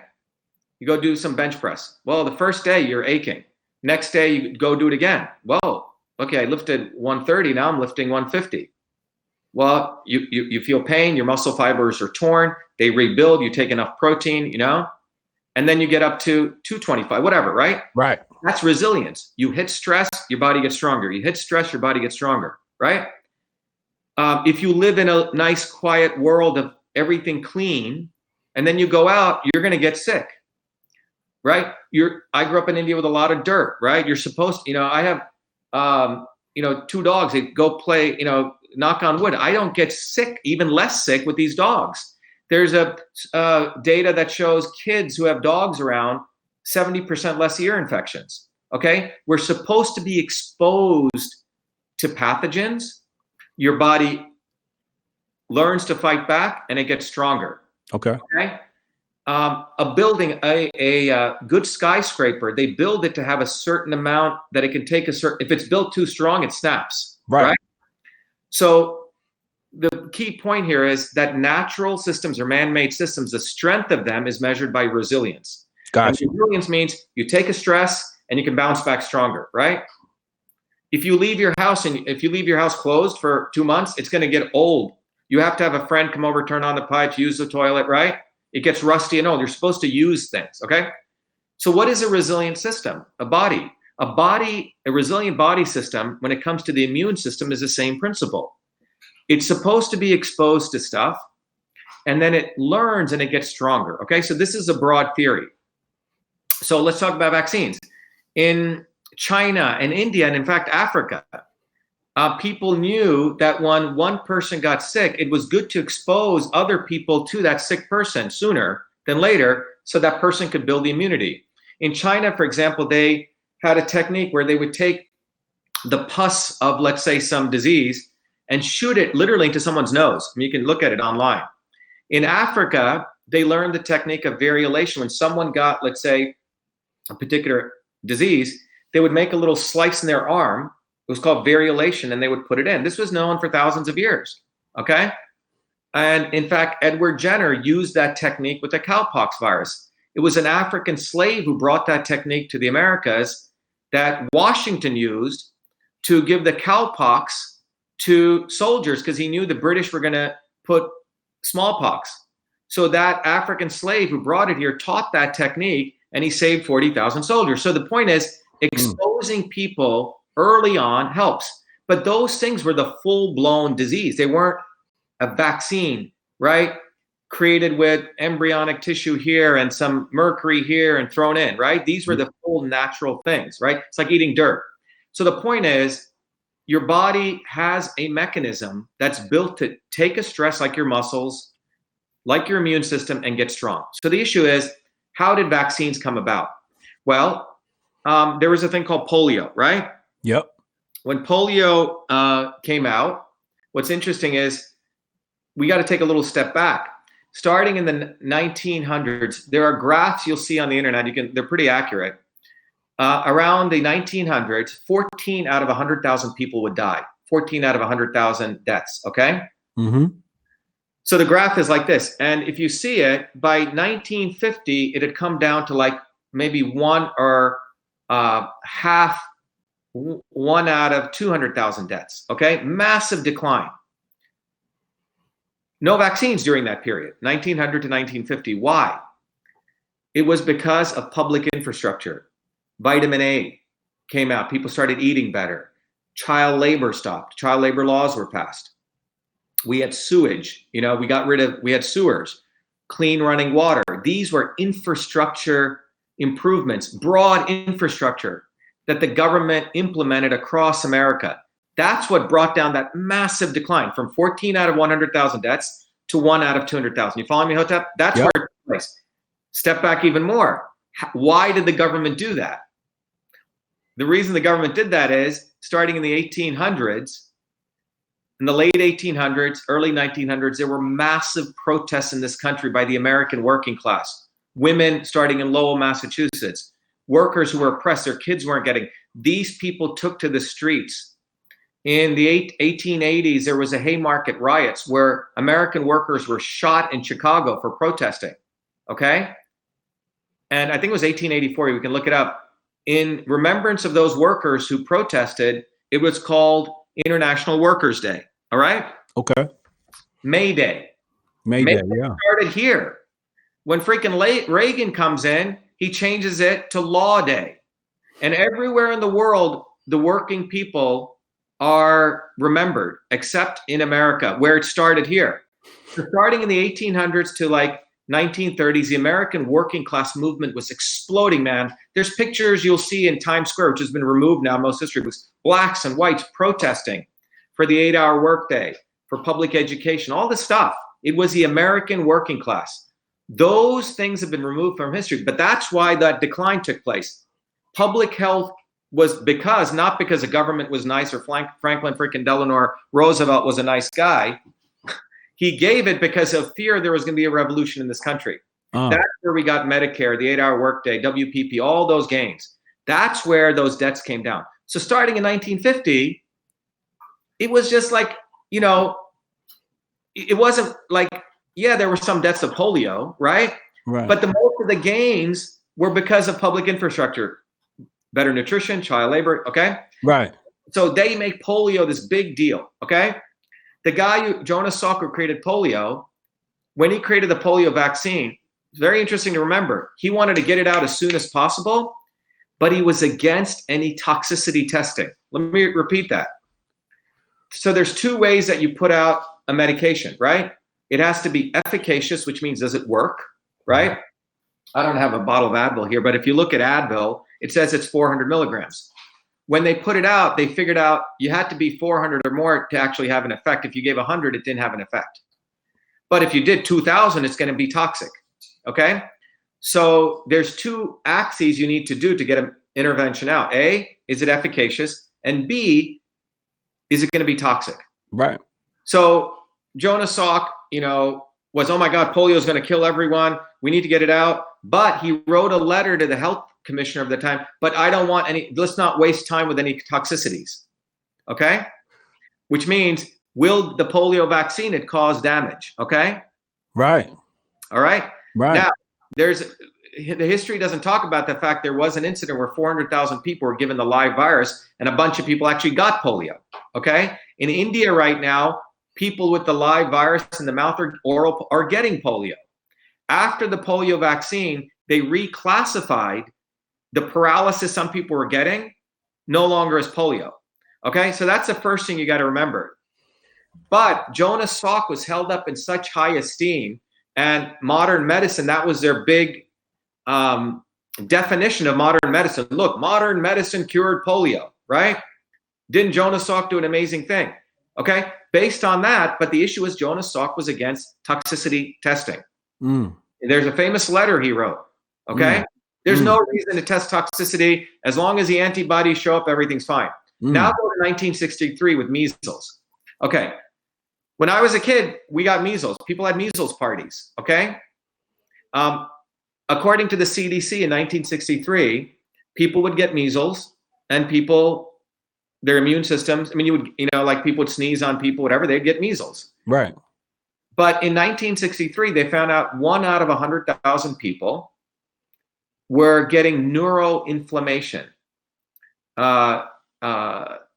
It's an inflammation in the brain. Yeah, neuroinflammation. But 1 out of 100,000 people, okay, who actually got measles naturally. So what is that? That's 0.0001%, I think, okay? Okay. Forget that, but it's 0.001%. Okay. Right.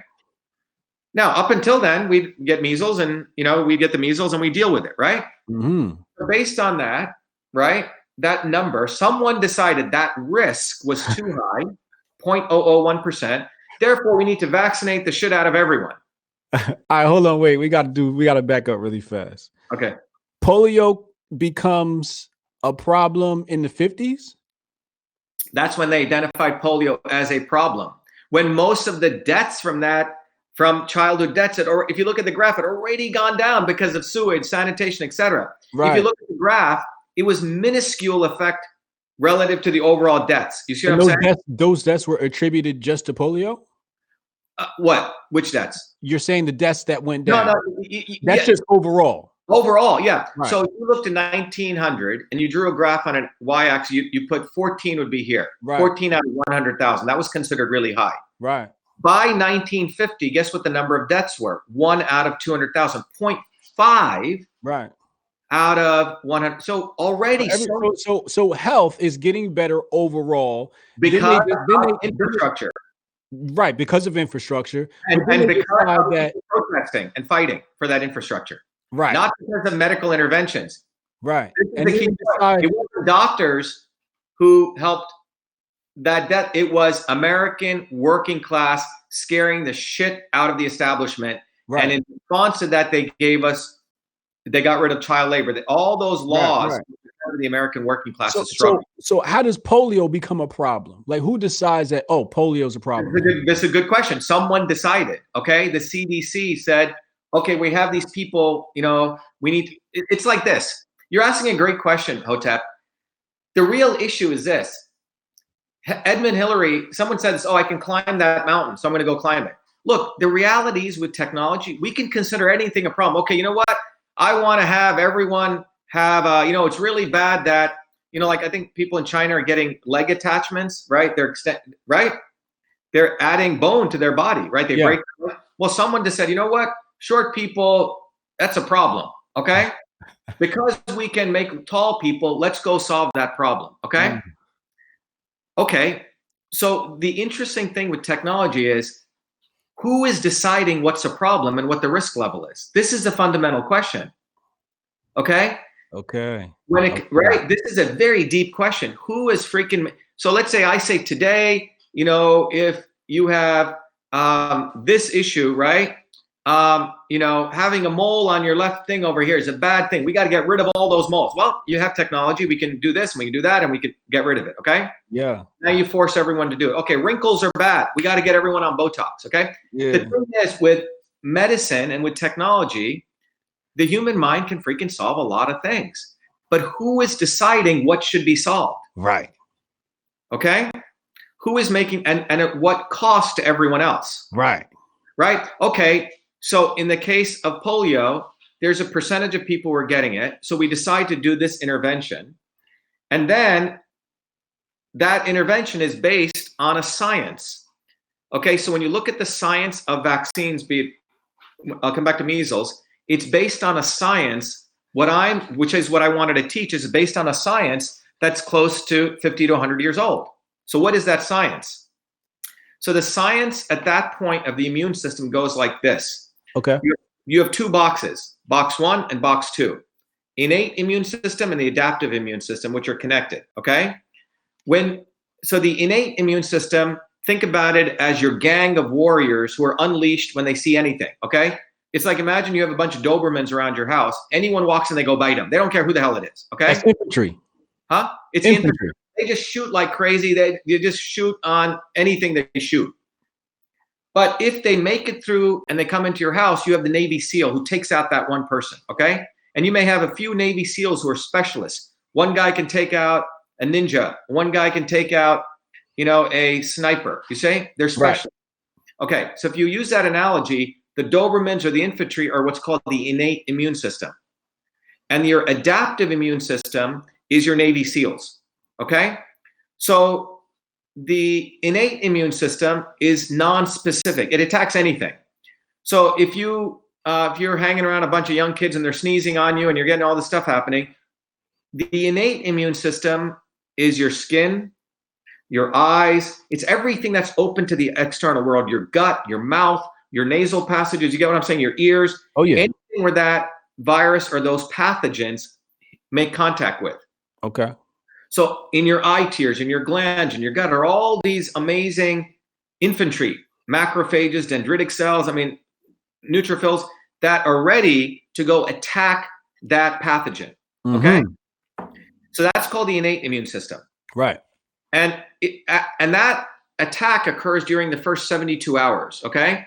From the time you get infected, that's why you get a fever, a cold, a runny nose, blah, blah, blah. If it breaks it through that, then it clicks onto your adaptive immune system. So let's say someone sneezes on you and they have measles, okay? Well, your innate immune system will try to knock it off, which is your nose, because measles goes up through the respiratory system. And if that doesn't fail, your adaptive immune system kicks in. And it says, okay, measles, get the specialist. I'm going to now create an antibody to that virus, okay? Okay. And it's a single antibody. This is the theory, okay? Right. So you have your innate and your adaptive, and this has been the theory of the immune system since 1915 till today, and in fact, a little bit upgraded in 1954. Okay. And in this two-box model, the measurement of your immune health is measured by one freaking variable. Antibodies. That's it. You see where I'm going with this? Yep. Right. So that would be like measuring your health by can he bench press 225 pounds? Oh, he's a healthy guy. Well, shit, he's on steroids and he's on this and he's, he's all screwed up, but he can do that one lift. Okay. Yeah.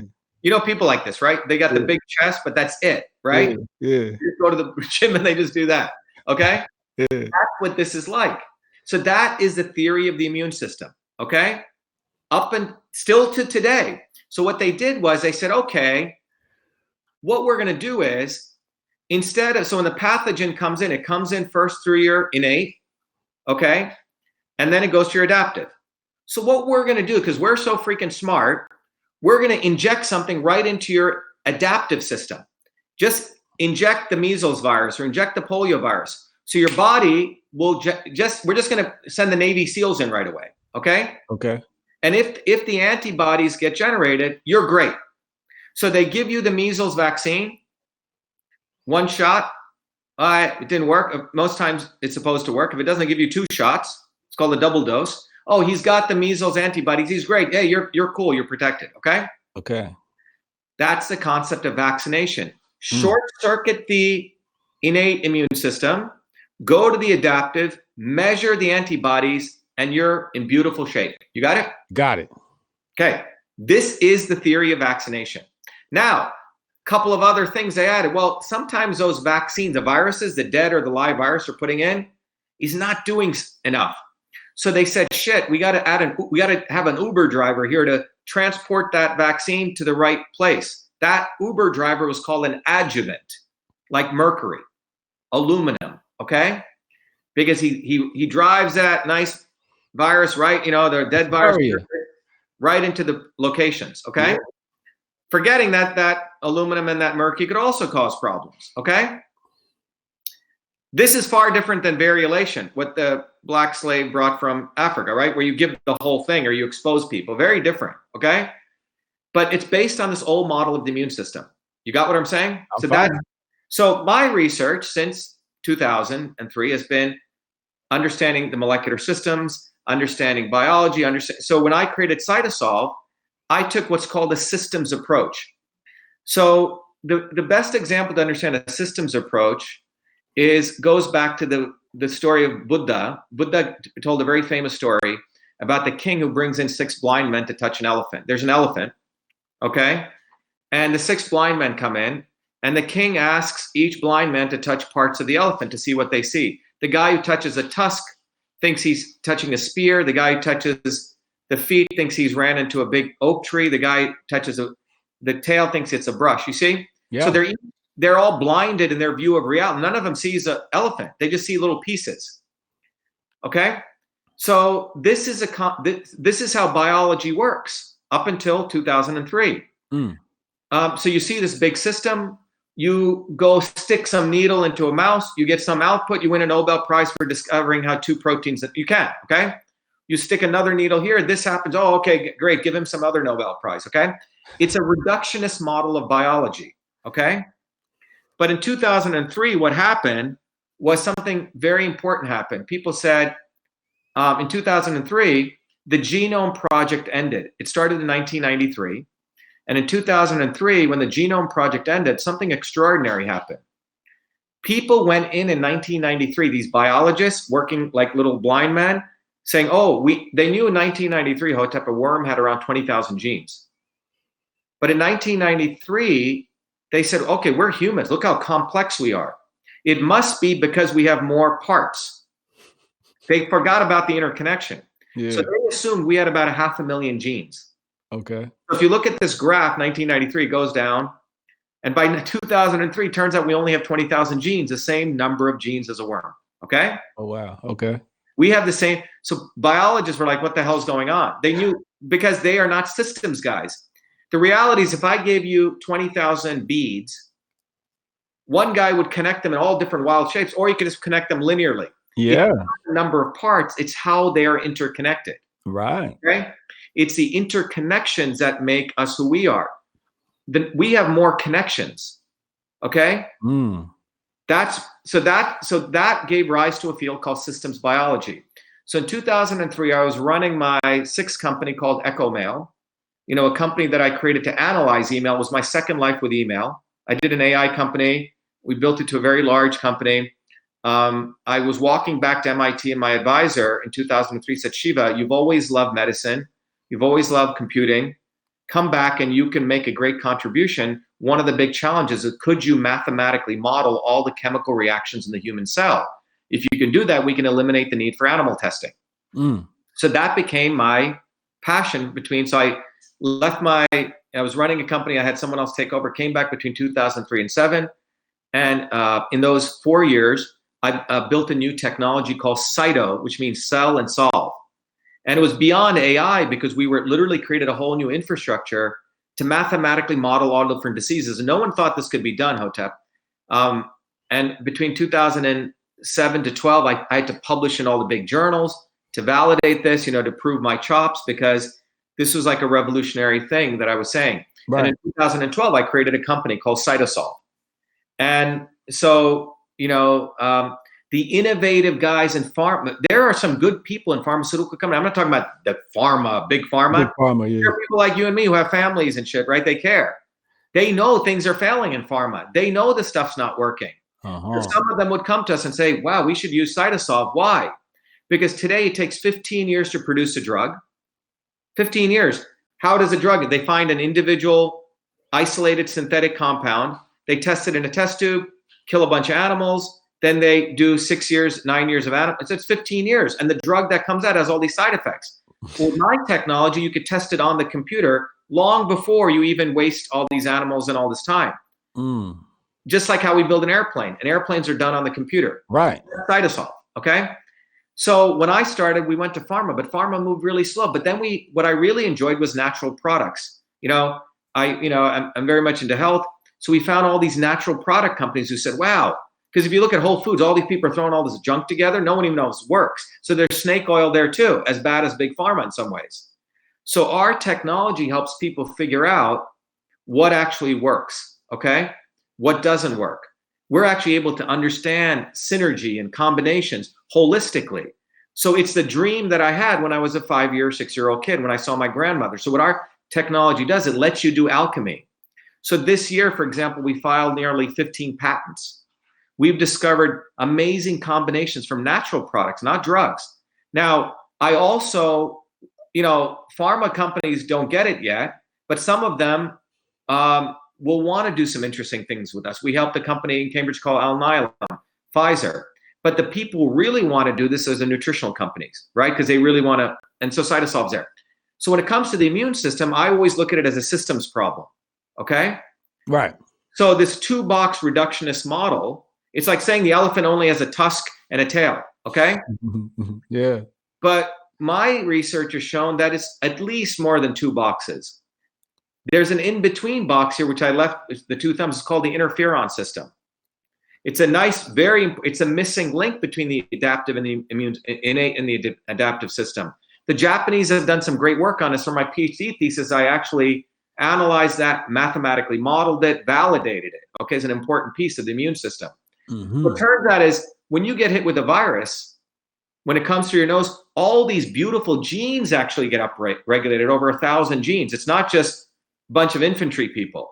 In addition, the interferon system gets turned on, all these interferons, and then the adaptive. And in addition to that, the interferon system communicates with your gut bacteria.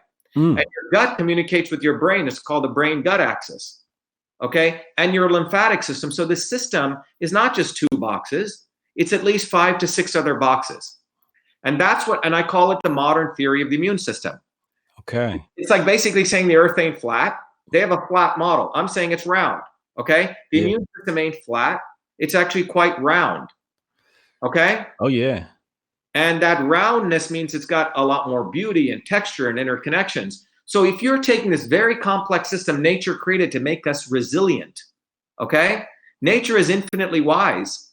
Whether a God created it through natural design or nature, over billions of years, we've been made to be able to withstand. The immune system is the master shield of the body, okay? So it's important to understand that this master system is not flat, it's round. And that's what Dr. Shiva Ayyadurai presented at the National Science Foundation, okay? And that's what I was going to present at Livingston High School to science students by a science advisor. And the superintendent of schools pussied out.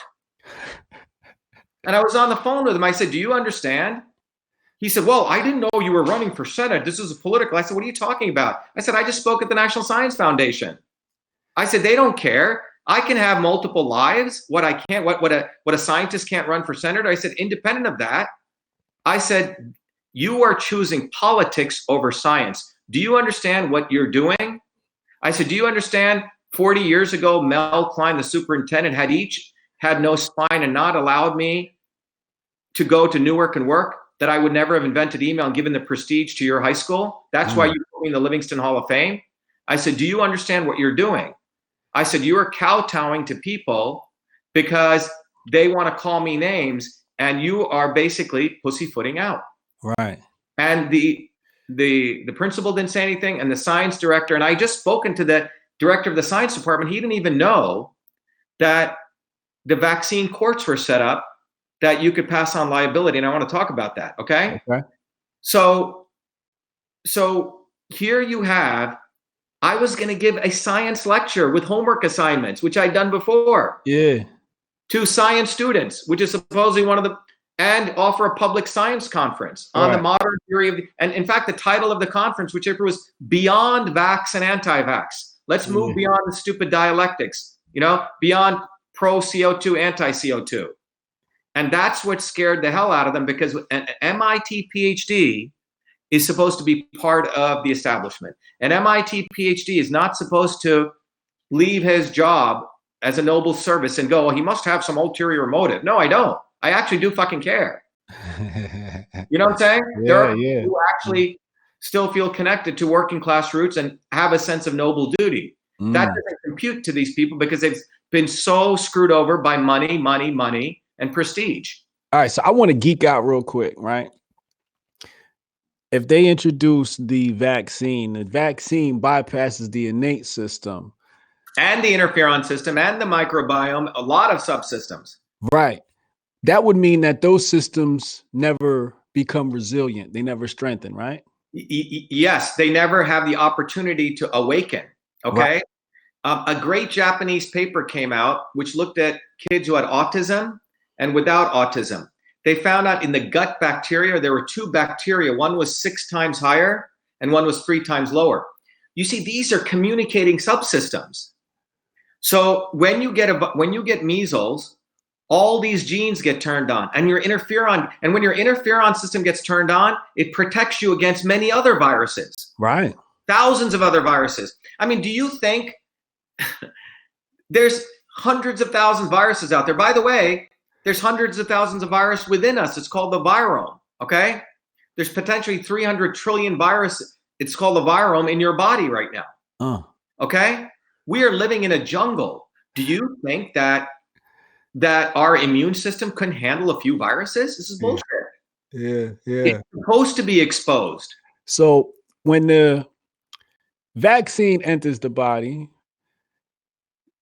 I want to touch on the autism thing, but what's happening negatively? There's a lot of people saying that there's mercury in there, etc. Yeah, forget the mercury. So one is mercury and mercury poisoning. That itself is, but let's just talk about what's happening. Right. Your system at a certain point in time, your body is very intelligent, okay? It always wants to get back into what's called homeostasis. Yeah. Right? It's always trying to come back to balance, right? Harmony, yeah. It's trying to come back to harmony. So what you're doing is you're taking this very complex 6-box system. You're sticking a vaccine here. So you've just basically perturbed it like a wave. My research shows that when you do that, the other systems will try to balance this, okay? Which means the interferon system may actually turn itself on. Remember, the normal way was the virus comes this way, turns on the interferon, and now the interferon system may turn itself on because it's saying, wait a minute, there's a vaccine here. I didn't turn myself on. I should be on. It's all confused. And you know what that creates? Autoimmunity, autoimmune disorders. 54% of kids in the United States now have autoimmune disorders. What's that? So what is autoimmunity? It's your body trying to attack itself. Autoimmunity, okay? Ooh. So what I'm saying is the immune system is a beautifully balanced system. When the immune system can go wacky, the immune system has one particular intelligence. What is a real enemy and what's a fake enemy, okay? All right, and it builds its intelligence by being exposed to real enemies. So you expose it to real enemies, it says, oh, that's an enemy, that's an enemy. Oh, that's friendly fire, okay? Now you've subverted that and stuck something in over here. The system never had a chance to modulate.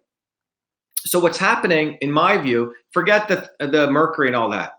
When you subvert it that way, you're sticking something into your freaking bloodstream, man. You're not letting it go through the natural process. So your body is going to, you're trying to artificially simulate this process, right? So that's why, in fact, Greg Polland, who's the head of the Mayo Clinic, big pro-vaxxer, he's a scientist, fine, he has his view. He's even said vaccines aren't working now. And I want to go to that, but the point is, the theory is when you stick that vaccine in, right, your adaptive is being turned on, okay? But in the normal course of events, HOTEP was your innate supposed to be turned on, the IFN supposed to be turned on, your microbiome adjusts, the microbiome communicates to your brain, and then your adaptive. You see, it's this big choreography. Yeah. you're suddenly going and doing something here, don't you think the ankle bone's connected to the foot bone? You do something here, don't you think the foot bone's going to react in a different way? This is engineering systems theory. But MDs, by the way, still learn the two system model. Most MDs today are like technicians, they're tech support guys, okay? They don't learn the whole thing. They're pilots flying an airplane, but at least a pilot knows he doesn't know the functioning of the airplane. But the MD doesn't really know the immune system, yet they're being given all this credit, an MD and a pediatrician. They actually know very little about the immune system. It's guys like me who study the body as a system who know it. Yeah. So what happened is, to your point, it's like all these gears are connected and you're tweaking this gear. Don't you think this and this gear are going to try to adjust in some way to compensate for the introduction that you just did? Yeah. That's what I call reductionism. You're taking a very complex system and you're reducing it to a single variable. That's called reductionist thinking. And that thinking can help you in certain conditions, in a wartime condition, okay? Where soldier got blown up, let's stick it. We got to just get his liver back working, okay? Right. That's the goal. You just want him to survive, but that's not the condition we're in right now. So what they've done with vaccines is something quite insidious in terms of the poor communication. So starting in let's go to the measles virus, because that's a big thing they keep talking about. Measles, measles, measles, right? So 1963, 1 out of 100,000 people are getting neuroinflammation, okay? So they said, oh my God, that's too high. We got to reduce that, right? They said, we need to give everyone vaccines, okay? So therefore, that was their justification, that 1 out of 100,000. Someone decided, we don't know who, somebody, it's like that Russell Peters thing. You go, somebody. You ever seen that? Anyway, somebody decided that 1 out of 100,000 was bad, right? Yeah. So based on that, they said we're going to have to vaccinate every freaking person in the world, okay? Okay. Now, the way they justified this was a social justice warrior argument. It was a white liberal Democrat argument. This is how it goes. Take measles, for example. They said, okay, there are people who are immunocompromised. Who are those people? Let's say someone got a blood transfusion, right? Yeah. Let's say someone has AIDS or someone has chemotherapy, right? They're in the ICU. And right now in the United States, about 1 out of 2,000 people are what are called immunocompromised. Like if you sneeze at them, they're going to die, okay? Yeah. You can't expose them to anyone, who has, like, you don't take a sick child into an ICU, okay? That's about 1 out of 2,000. If you work out the numbers, that's about 170,000 people in the United States, okay? Okay. So in order to protect those 170,000 people, Hotep, okay, Dr. Hotep, we want you to immunize. They came up with a number called herd immunity. We got to immunize a certain amount of the herd. And they initially decided, I think it was like 75%. So we got to immunize, let's say the US population is 300 million. We got to immunize at least 220 million people to protect these 170,000. Okay, so just absorb that for a second, okay? This is a freaking concept, man. Therefore, but then they said, well, that's not working. We got to make it 80%. Then it went to 85, 90. Now they're saying in order to protect that immunocompromise of 170,000, we have to immunize 95% of the 300 million, the US population. So we got to immunize 280 million people to protect that 170,000. Now it gets even more interesting. Now, the first question you'd say is, okay, so I got to protect the small group over here. What about the people who got the vaccine? What happens if some of them get injured from that? What percentage is that? Now, when it came to measles, going back to that, remember 1 out of 100,000 people are getting vaccine. We're getting neuroinflammation. Today, 1 out of 36 or 1 out of 88 kids are getting neuroinflammation. Which so it got worse. Well, so the analogy I give is, let's say we're living in New Jersey and there's all the bridges in New Jersey, and we find out when a hurricane comes, 1 out of 100 of those bridges fall down, okay? So what's the risk? 1%, right? Got it? So That's the risk. So then some politician convinces you and me and all the citizens, we got to spend $100 billion, and I have a friend of mine who's got this bridge reinforcement technology, and he pushes that through Congress, the state legislator, and we say, okay, so now we start putting this new technology to reinforce all the bridges to protect them because someone decided 1% was bad. Right. So we do that. And guess what happens 10 years later? 2 out of 100 bridges are falling apart. When I heard, so it's 2%. I'm just giving an analogy. Okay. Yeah. So we would say, shit, it's gone up by 2 times. Could it be that reinforcement technology? We probably would. And we would call engineering meetings. Scientists would come and we'd say, something's wrong here. Right. Yeah. Now, compare it to vaccines. So you had 1 out of 100,000. Let's say, let's give it to them now. It's 1 out of 2,000. Okay. Yeah. But the number of people that are getting neuroinflammation, which is, by the way, one of the biomarkers of autism, is 1 out of 88. Even if you give it to them, that's 1.136%, which means it's gone up by 10,000 times. Wow. So if you saw that and a parent comes to you and complains, let's say a parent says, hey, that bridge fell down. You say, holy shit, that bridge fell down. Let's do an engineering meeting. Here, mother's complaining. You say, screw off, you're an idiot. So in medicine, the customer is always wrong. In engineering, the customer is always right. I mean, you run an entrepreneur company, I do. If a customer calls me with one freaking problem, I don't say, you're an idiot, shut up, and hang up, right? I don't do that, right? Yeah. Oh, what browser are you using? What version? I try to figure it out. Yeah, you troubleshoot. But I may find out something's wrong in my software. But when a mother reports, hey, my kid just went in, he was absolutely fine. He got these MMR, and now he's like, I can't even talk to him. He's completely gone.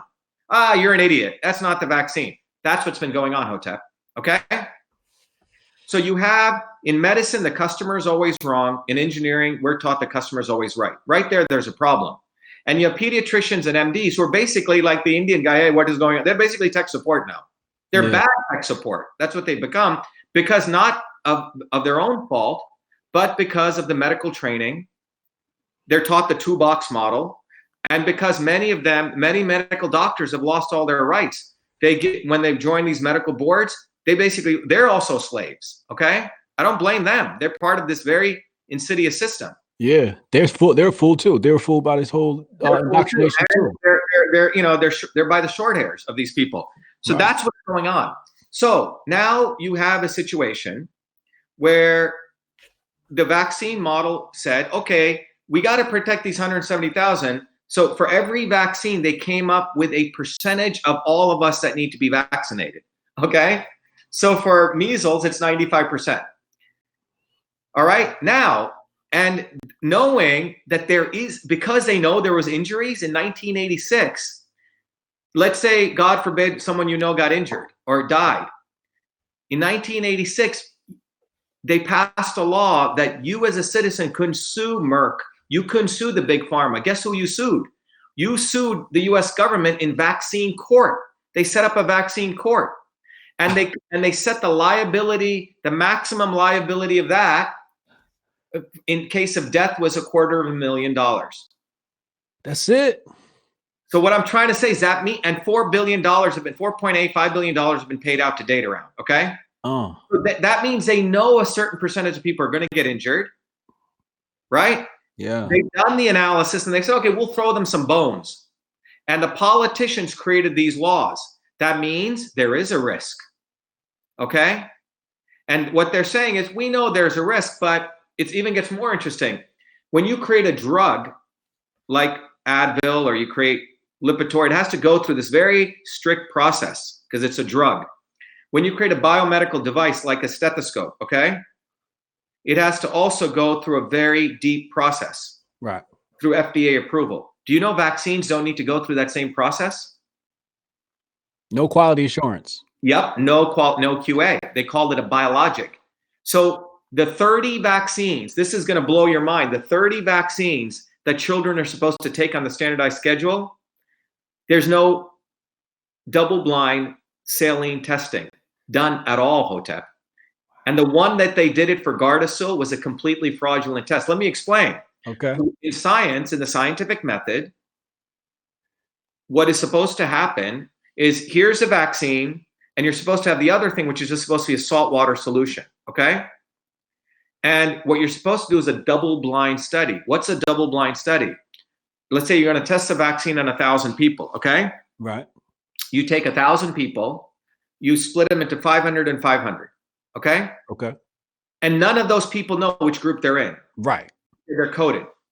Then This group gets the vaccine.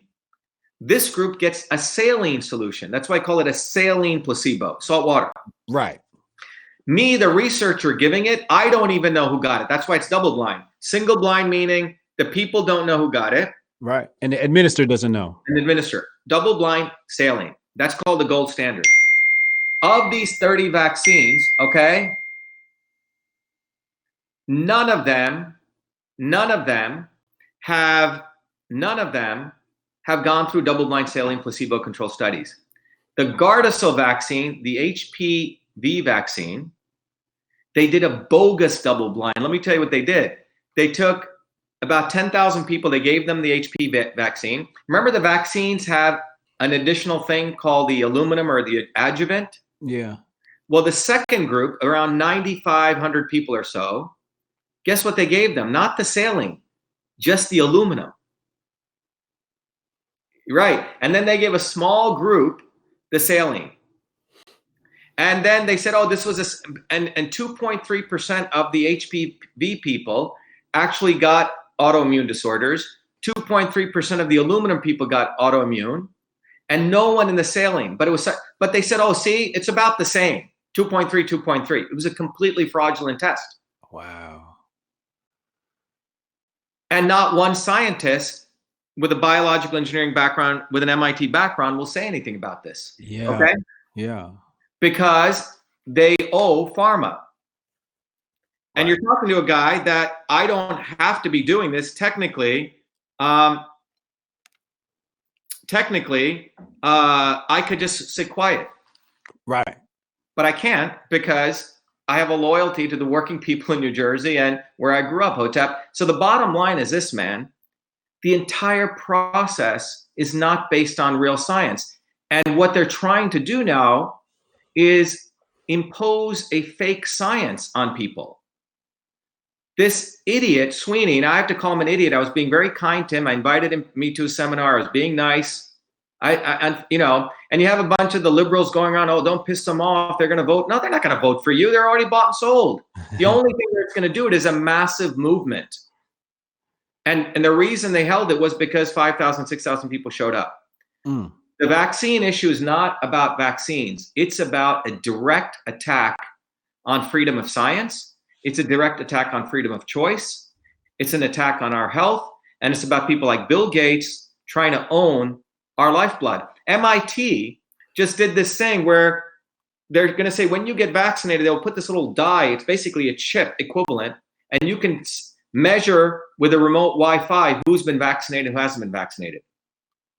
This just came out. You can look it up. Hold that thought right there. Let me do some super chats. I want to come back and talk about the efficacy of vaccines. We got Mr. Behavior, $5 super chat, says Essex County family. What's up? Thanks for dropping knowledge on the scientific method being replaced by consensus. Incredibly poignant. Oh yeah. Ambi, I can't say your last name. Sorry, bro. I got to catch up on my African. $20 super chat. Thank you. Bruce Springsteen and his Misery songs. Just listen to it. Laced with catchy beats. Chad Lemoyne, how long to your Twitter @ changes the Hotep Shiva? Mary O'Donnell, Maw of the Year. Dr. Shiva, I have hereditary angioedema type 1. I don't think there's anything natural for that, right? Because it's genetic. I'm missing a protein in my blood. Now, hold on before you answer that. Dr. Shiva is on point. Christina Siegfried, Mary O'Donnell again. Dr. Shiva, have you ever seen the documentaries by Dr. Gary Null called Vaccine Nation in 2008 and Silent Epidemic in 2013? Good documentaries regarding vaccines. Hold on again. Mr. Behavior again. We should let natural selection weed out weaker immune systems to make the species stronger overall. Mrs. Behavior again. Thank you. The Eratosthenes of biology. I don't know what that is. Diana Elmore, $20 super chat. Thank you. Matt, thank you. That Russell Peters impression had me rolling. So Dr. Shiva, did you want to answer Mary real fast? Yeah, which one do you mean to go after first? The first one where she says she has. Yeah, I think she's talking about type 1 diabetes. Look, let me tell you what's going on. Biology, we're just scratched the surface of biology. There's a guy called Gerald Fink. You can look him up. He just gave the MIT Killian lecture at MIT. He's a professor at MIT. So remember I told you that we have the genome, the human genome. When the Genome Project finished, they said, we have the same number of genes as a worm, 22,000 genes. Now, what is a gene per the old definition? A gene is something which creates proteins, okay? A gene codes for a protein, and then it's translated and then transcribed, okay? Protein. So, however, something fascinating just took place. So genes, typically a gene codes for what's called messenger RNA, and that messenger RNA leaves the nucleus and codes for a protein, okay? This is the Watson-Crick model: genes, messenger RNA, protein. Genes, messenger RNA, protein, okay? Insulin, there's a gene for insulin, which codes for messenger RNA, which codes for that protein insulin. Got it? So it's this dit, dit, dit, dit, dit, dit. So we said we have about 20,000 of those genes.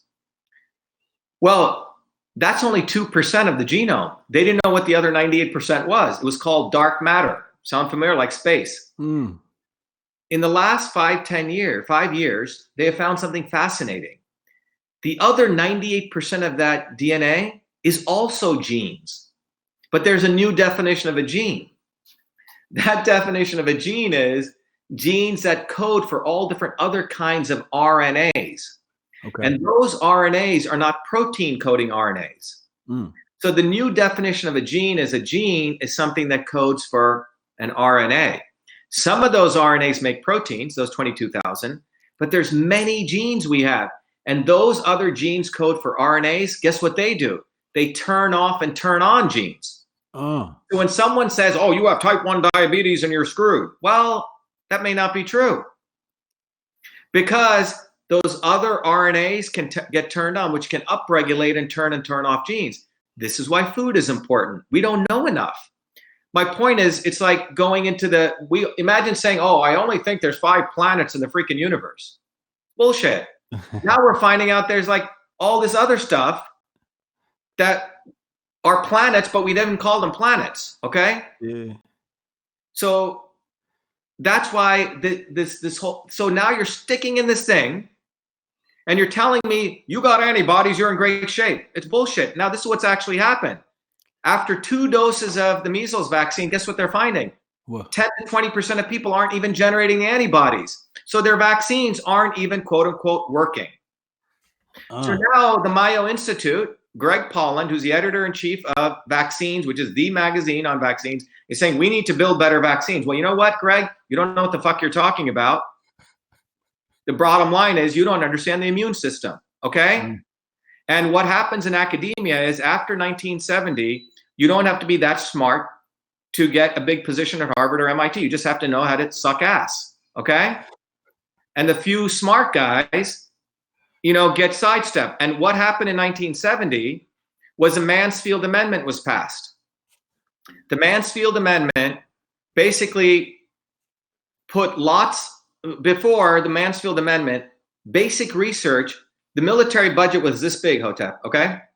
And a little piece of the military budget, of that massive budget, was funding basic science research. And no one cared, but that little piece was a ton of money. And the military, such as they were funding some guy at Bell Labs, some guy sitting at Princeton, and he would do wild research, okay?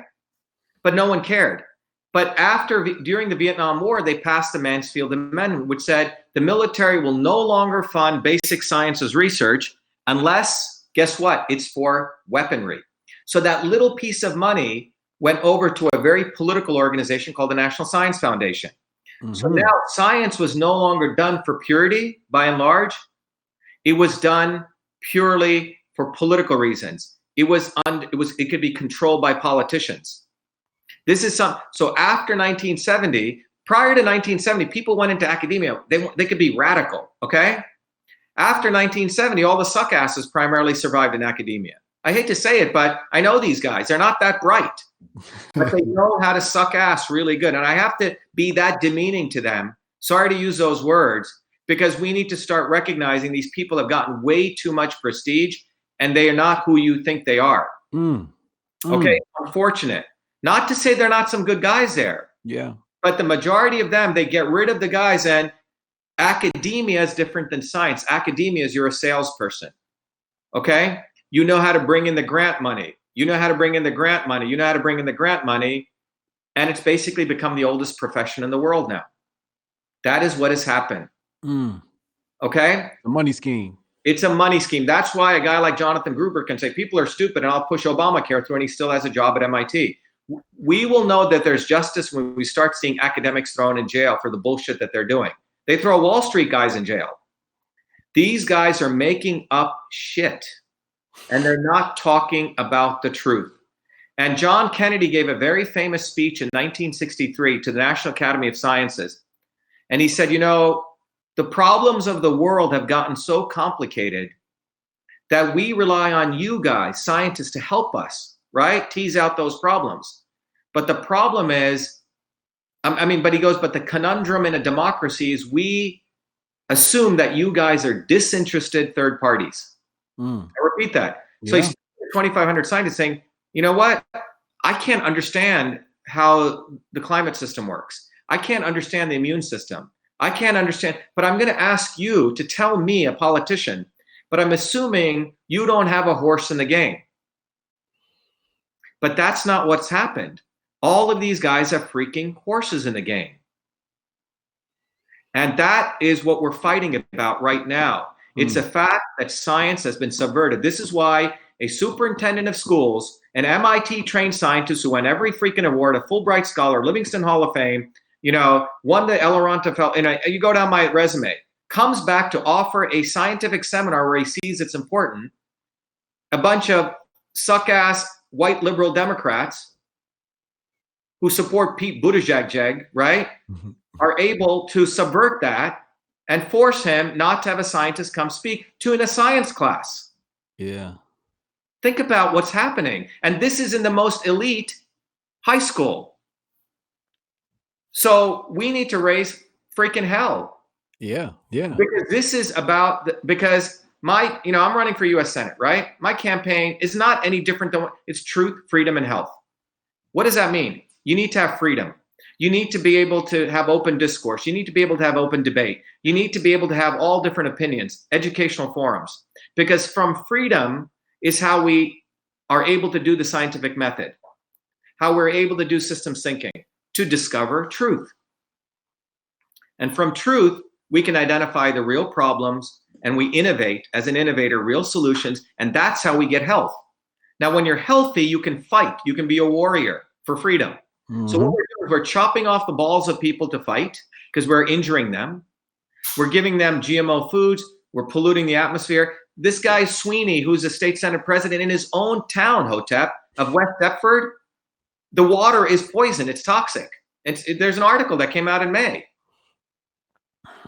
So what we're talking about is freedom is being subverted. You take an Indian guy, call him a white supremacist, who's an MIT PhD, right? Yeah. Who was a nominee for the U.S. National Medal of Technology and Innovation, who won a Fulbright scholarship, right? Yeah. Who got a 4.8 out of 5.0 at MIT, who wrote probably one of the most extraordinary, you go down the list. Yeah. And then you don't allow him to give a science talk, and you allow a thug, a politician, to say that the science is fine, that there is no science. So you have a thug politician who's allowed to have that kind of fucking power. To speak on science. A scientist who is thugged out by a bunch of people. Now, if people aren't pissed off with this, then this country and your children, if you're listening, 1 out of 5 kids in the United States has a mental illness right now, a mental problem. 54% of kids have autoimmune disorders. What kind of gene pool are we creating? And then meanwhile,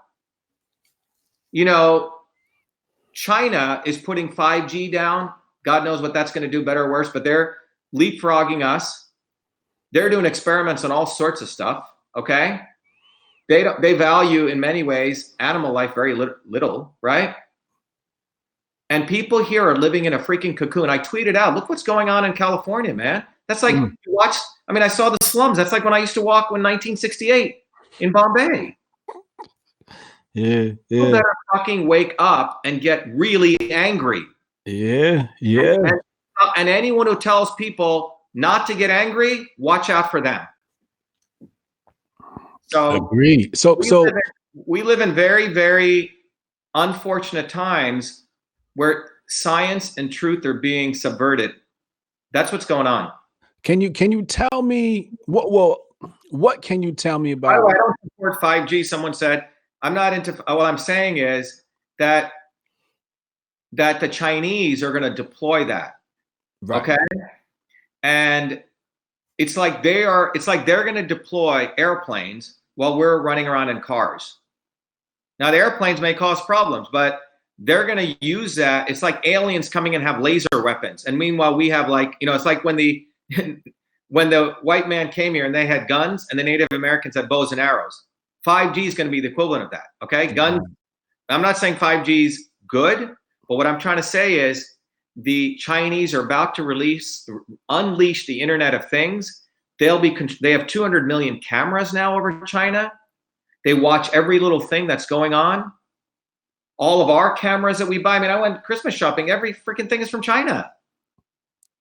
So people need to understand and Bill Gates, and by the way, China owns AMC theaters.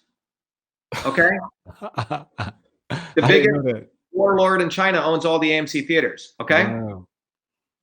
And Bill Gates is trying to own everything, and he's the one pushing vaccines, pushing Monsanto, all of this. Yeah, Bill Gates is in Africa pushing the vaccines down there. Yep. I feel like he's trying to kill black people.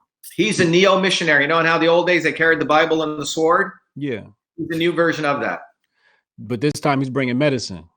Well, look, he doesn't give a damn about Africa. What he wants to do is clean it up. It's the next frontier for him and the Chinese. It's like the Wild West. They don't care about getting rid of malaria for black people. They want to get more malaria for themselves because they want to take over all the land. That's what's going on.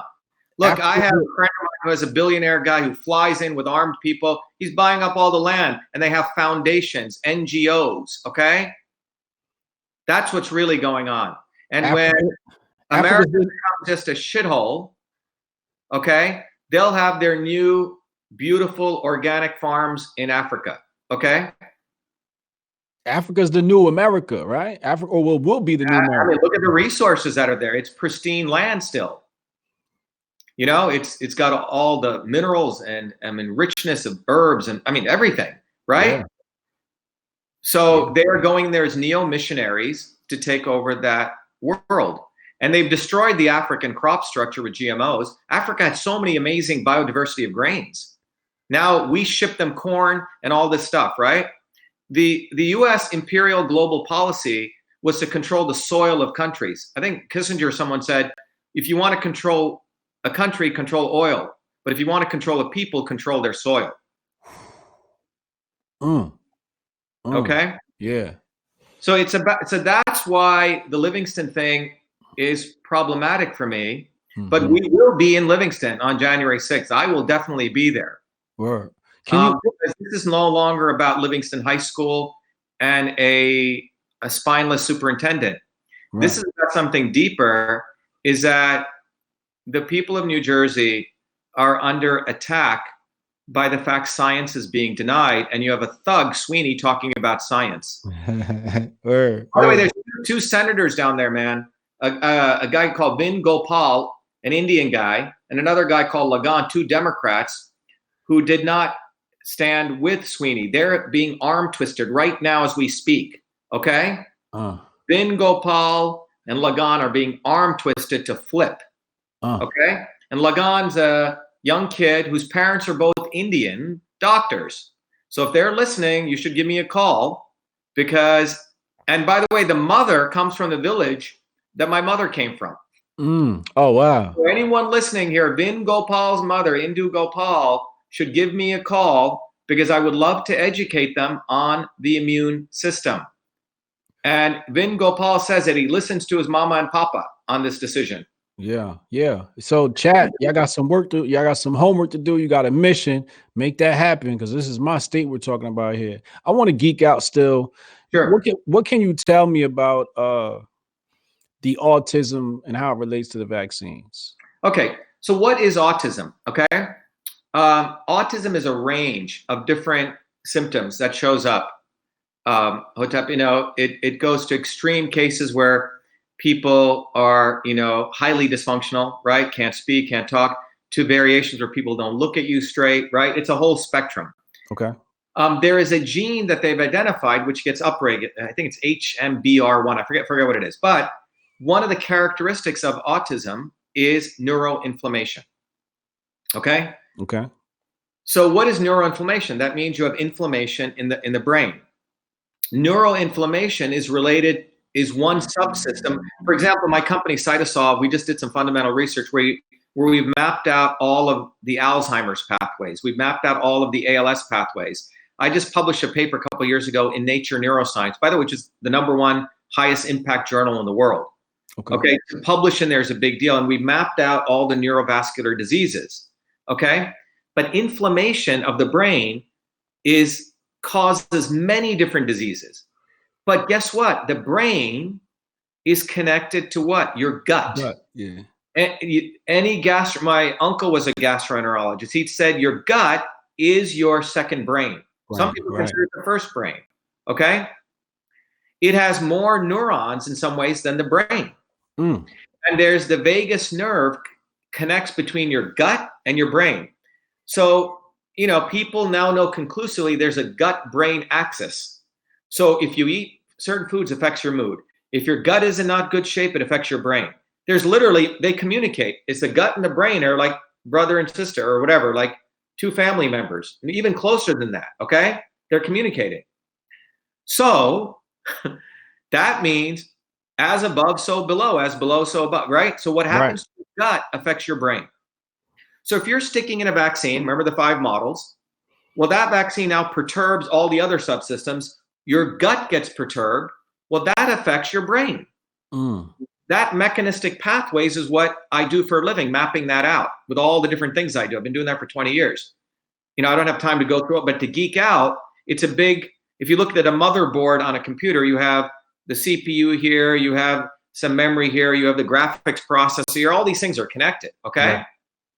So if your CPU slows down, right, it's going to affect your other processors, right?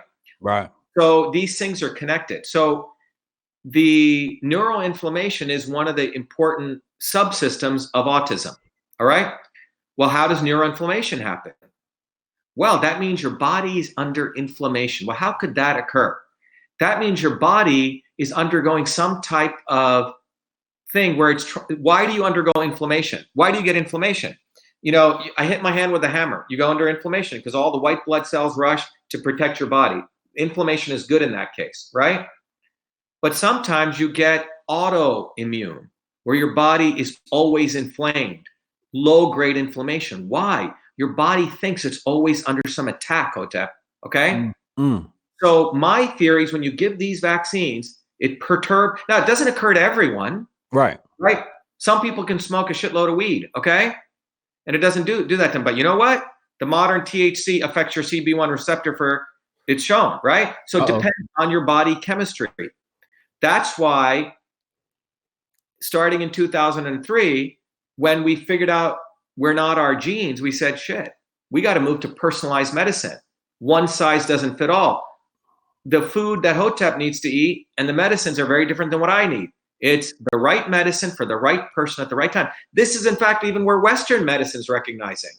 When I said I get invited all over the world to talk about this, because I'm an expert in the field of precision and personalized medicine. So that's why when you're saying every kid is supposed to get these vaccines, it's freaking crazy. And you don't even know how these things are combining. Yeah. Okay? So one size doesn't fit all. It's anti-science. You have the earth is round, right? The immune system is round. It's not flat. That's a second message here. And you're telling me you're going to go inject this thing and everything's fine. And the science is decided by a guy who knows nothing about science. And I'm one of the leading experts here. And keep the darkie out of Livingston to talk about it. Because they don't want dark matter, So to keep what I mean dark matter, meaning like the dark matter that we all are. Basically, only a few people can speak in Livingston, New Jersey now, Yeah. So what do you So say when somebody says, "Oh, they say, oh, vaccinate your kid," because I don't want to come to school infected mine. And in my head, I'm thinking, if your child's vaccinated, you should be safe, right? You that's what I'm shouldn't worry if my kid is saying. vaccinated or not because you vaccinated yours. So this is like, so if you believe vaccines work, right? Yeah. What do you care? Look, a friend of mine is a gastroenterologist in Texas. Okay, gastroenterologist. His two, I think, sister-in-law are pediatricians. He chose not to vaccinate his kid. Why? Because I think his family went through, I think they had a couple of miscarriages. His kid was cesarean. By the way, when you come through the mother's birth canal, you get all those beautiful microbes and you get stronger. Cesarean, you're immunocompromised right from that point. Okay. Oh, wow. Yeah. When you come through the birth, the baby actually immune system is formed when it comes through the birth canal. All the mother's mucus membranes, like in the vaginal secretions, all of that is what helps the baby. Okay. So they had cesarean. So he chose, I'm not going to vaccinate my kid. In fact, at 1 day old, listen to this carefully, a kid's got to get the hepatitis 1B vaccine. Hepatitis 1B is given to IV drug users and people who are, prostitutes. Why are you giving that to a 1 day old kid? So when he chose not to give that vaccine, his both sister-in-laws were upset with him. And he said, look, I made that choice. I've looked for my child. I chose not to do that. Yeah. So the issue here is a fundamental issue. Should medicine be centralized or decentralized? Is the state going to tell you what to do? Or does health emerge from me having a relationship with my doctor, the parent, the mother? You're telling the mother doesn't know better? That some guy, Sweeney, some politician is going to tell the mother what to do? This is so primal, man. That's at the level of freedom. Yeah. It's so anti-science, it's anti-human, it's anti-freedom. So what happens at the hospital, right? You're at the hospital and they're like, hey, we're about to give your child this needle. Is there pushback from the doctors? What happens if you get pushback from the doctor? I mean, this is where the fight is going on. I mean, we have a site, Shiva Believes Mothers, right? There's, people are fighting this. These mothers, what's amazing is I have so much respect for these working mothers because they're not like students protesting, some issue. These are actual working people. They're giving up their jobs and coming to protest. This is not just some fad movement, nothing against student movements, but when working people, that shows serious commitment. So it's a very different kind of movement. Now, from a geek standpoint, right? The most important takeaway from this is you have a very complex system.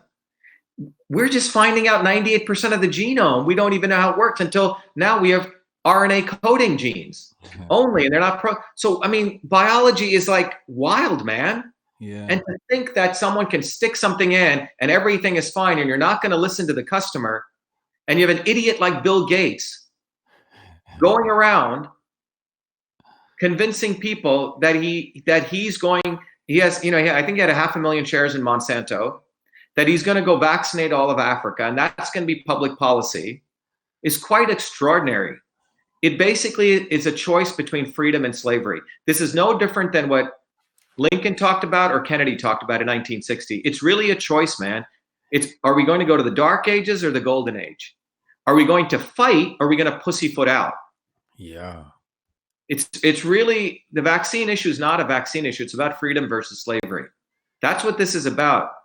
And, when I came out, there have been other, in these movements, as I've talked about, Hotep, one of the important things to understand is there's the establishment and there are people who come from bottom up. In the Russian Revolution, a lot of people came from bottom up, independent of any freaking leaders. And then, you know what the establishment did? They created the legislature, the Duma. They told the Russian people to come in here and fight among themselves. In India, people were rising up, wanted to have a good, bloody revolution, which would have been good in India. I'm sorry. Okay? Cleaned up. Okay? Yeah. Every good country's always had a good revolution. India didn't do that. They brought in this guy, Gandhi, who was a racist in Africa. Okay? He didn't do, frankly, anything. He was used by the establishment to talk some good stuff, put on a white robe, act as though he was some great philosopher. But he created the Indian National Congress with the British.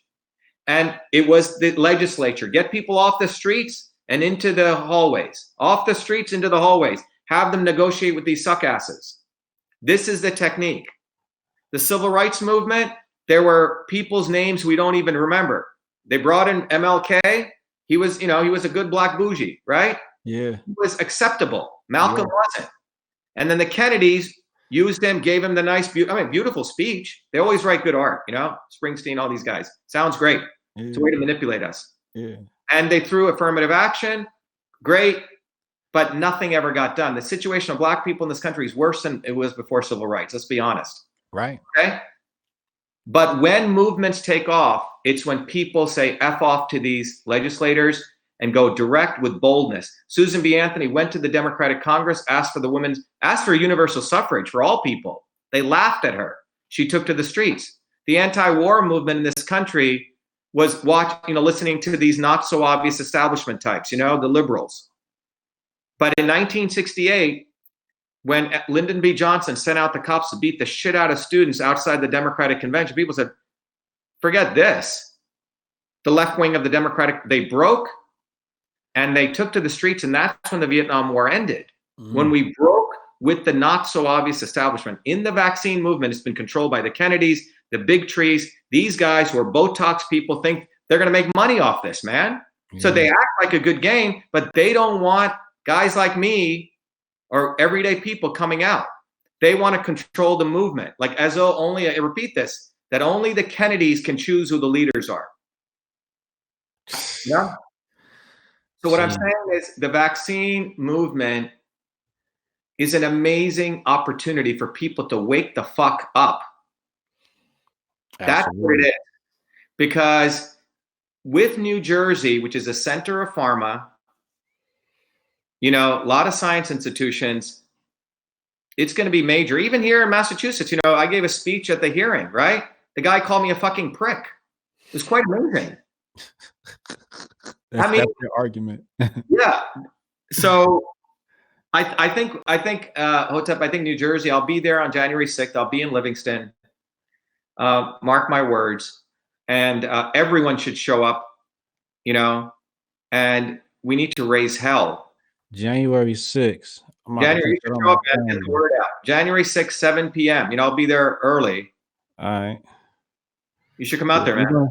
We're going to connect. I'm going to get that information from you. I'm going to be in the building for that. You best believe I'm going to be there. Yeah, because what New Jersey Livingston High School symbolizes is where, science is supposed to be taught to science kids. And it was a place where we invited all the legislators to come learn science. I'm not being paid like Elizabeth Warren, $350,000. Okay? I'm doing it on my own nickel. Okay, I was going to come down. Yeah. Yeah. Right? Yeah. You're not getting paid for this. Let me hop in these super. For this. Let me. But I made, in 1975, Hotep, I'd been in the United States for 5 years. I went back to India. I was 12 years old. And that's when I realized how different this country was than India. And I realized my connection with the working people in Patterson and Clifton and all those people. When I went back to India, I said, oh my God, because I didn't know the difference. Here was my aunt living in a little hut, 4 foot by 8 foot. My grandparents who had nothing. And I was leaving the train station. And here are my grandparents who have nothing. We're just crying. And I realized, shit, I would be a parasite if I didn't do anything. I was a 12-year-old boy then. And that day I made a decision as that train was leaving that I would, if I didn't do something for those people and the working people in New Jersey, that I would be a parasite. And that decision is what has guided my life from that point on to today. Yeah. Yeah. And it is a solemn promise that I'd made. So nothing is going to take me away from that. Yeah. And so I happen to have been very fortunate to learn from the enemy. I know how they operate. I've had an amazing life where I got a chance to be among everyday people in Newark, So I've had the experiences, but I'm not going to let these people get away. Oh, hell no. None of us should, man. Hell no. I've been hearing in Boston. Okay. 600 people. I gave my talk. I said, the science ain't settled. I'm one of the leading guys. They asked questions to everyone. They said, okay, that's it. They shut me down. People went crazy. You'll see people got so angry. And Mahoney, this is in Massachusetts, called me a fucking prick. If you look around, there were 600 people in there, 599 white people, and only one nigga, me. Okay? Yeah, exactly. That's what the word I'm going to use. Okay? There was no black people there, man. There was no people like us. Damn. And these are the people that are getting vaccinated everywhere. In India, people are getting vaccinated. In Africa, and the black communities. And the black sellout preachers, okay, who are the arm of the Democratic Party, are destroying their people because these vaccines, I just saw a study, affect African Americans worse than white folks. Oh my God. So let me ask you this, right? Yeah. We're talking non-establishment now, just the everyday hoi polloi people, right? Who do you think is more receptive to your anti-vax message? Conservatives or liberals? It's a great question.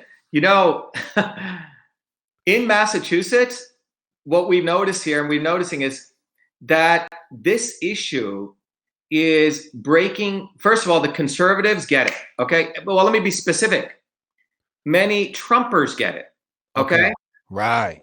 Many Trumpers get it. Why do they get it? Because Trump was a disruptor. Right. I don't care what people, I don't know Donald Trump, never met him. But you know what? I never voted in my life. I voted for him because he was willing to attack both parties. He was a necessary disruption, as we say in systems theory. Okay? Yeah. Number one. The other thing was the people who voted for Trump, they had to put themselves out like to be pariahs. Oh, well, yeah, I voted for Trump. You know, they had to get over that. It's like being gay or something, you know? Yeah, yeah. So they had to go through that journey. Okay? They had to stand up for something they believed in because ultimately people in this country were tired of the two elites on the East Coast and West Coast telling them that transgender rights were the most important thing or gay rights. Look, I have nothing against, but that's like 2% of the population. Forget about the white working class and inner city black and white folks whose healthcare was getting cut. They have no freaking jobs. No one was addressing that. Yeah. Right? You're the East Coast and West Coast elites talking about issues that frankly don't affect a lot of people. Right. Okay? And making them big issues. Right. And so those people get it. Now, the white liberal elites, I've written them off. Okay? Right. Forget them. Okay? Right. There are the working class mothers, whether they're a D or an I, they're like saying, holy shit, my party's screwing me over. Okay? Okay. And they're realizing something doesn't smell right. Independents who may have been left leaning on some issues are recognizing this issue doesn't smell. Okay. Because it's fundamentally about an attack on freedom. What's really, however, contradictory is a lot of these women who are pro-choice are pro-vax. Think about that. They're like, okay, you can't control my body, but you know what? You can stick as many needles as you want state into my child. That's a complete contradiction. Right. So what you're seeing is they talk about herd immunity. What we're actually witnessing is a separating of the wheat from the chaff, those people who use their mind, and this issue, and the people who are just following. And the reason this has occurred is the quote-unquote anti-vax movement has done a shitty job. Yes. Educating people. Yes. Okay. They've relied on Bobby Kennedy. Okay. Seriously. They relied on a few organizations, some of them who've been infiltrated by the big pharma guys who've been telling people to simmer down. Okay. So that's why you cannot trust this to people that are not willing to take a revolutionary position on this. A revolutionary position is you believe in people, you believe in building bottoms up. Anyone who says, well, you can't say that now, we got to get that legislator over, right? Yeah. That legislator is only going to come over if he sees, oh my God, there's going to be shitloads of people out on the street. Yeah. You know, I've from my personal experience, I have a pretty large following on Twitter. So my reach is big because of that. And when I talk about vax, I find that, well, Trumpers is actually different types of Trumpers, right? Yeah, different types of right? Yeah, but, you can start thinking of them. Yeah, it's interesting. You could really like dive into that demographic. And I do a lot of experiments on Twitter to kind of just like understand these demographics. Yeah. But I find that overall, the vast majority of conservatives are actually pro-vax and actually do have a lot of pushback when I say, yo, you know, like, I don't know if this vaccine thing is a good idea. Yeah. You know, which, you know, had me thinking like, well, you know, because my following is mostly conservative, I don't know what the liberals are thinking. So I'm like, well, are the liberals hip? You know what I mean? Are the liberals pro-vax? And what, you know, what's going on with that? And that's why I asked you that Well, question. that's what I'm saying. It's a great discussion. What I've noticed is, you know, when I ran last year as a Republican, the Republicans got so afraid of me because I was the outsider. They ran an idiot to run against me who photoshopped, by the way, fake picture with Trump. Okay. And then they try to brand him as a Trumper. So we ran as independents. We got about 100,000 votes, 5 times more than any candidate. So this time we ran as Republicans. Okay. A number of Republicans are coming to me, you know, I didn't vaccinate my kid. I didn't vaccinate my kid. They won't say publicly. Okay. Yeah. Right. There are a lot of people who have not vaccinated their children, but they don't want to talk about it, Hotep, because they're afraid of, you know, it's like saying I support Trump, you know, Right. that kind of thing. Okay. Or I'm gay, something like that. It's, or I'm an untouchable, you know, it's like that. Right. I think the real dichotomy is status and non-status, right? You know, Exactly. some people want the state to be in charge of everything, and some people are like, nah, we don't really need the state in charge of things. So I think that's where that's where the Trumpers are, right? Like some Trumpers are like status, right? They want to be with the state. There's 2 types of Trumpers. There were the early Trumpers. I mean, I never voted. I saw, and then there are a lot of fake Trumpers. Yes. In Massachusetts, you have a guy who's the chairman of the Massachusetts GOP. He didn't want to even put a Trump sign. Now he's all Trump. Why? Because he needs money. So I'm saying, I think if you actually looked at it, if we actually did the demographic analysis, we'd probably find the Trumpers who were Trumpers, you know, January 2016. Okay. Yeah. And the Trumpers, I bet you if you did that analysis, probably a lot of people who are open to the choice, forget pro or anti, I think that who are saying, hey, we shouldn't take away religious exemptions on freedom, are probably the Trumpers who came early to Trump. Yes. Yes. You see what I'm saying? I think that if you did a cluster diagram, and then you have all these people now wear MAGA hats, right? Yeah. A lot of them are bullshitters. Now they're on board. They're the opportunists, right? Yes. Yes. So the opportunists, man, I think are the people who care about status. They look around, oh, okay, everyone's MAGA hats. Now I can wear the MAGA hat. Or everyone's getting vaccinated. Okay, I'm going to get vaccinated, right? They're followers. Yeah. But the people who voted for Trump, right, independent of that, I bet you there's a big correlation. I mean, we could do a research project on that. Yeah, I've been trying to do it just through like Twitter experiments, polls, asking trolling type questions, and then looking and seeing like, where do you live? Is this a male or female? You know, is Trump in your bio?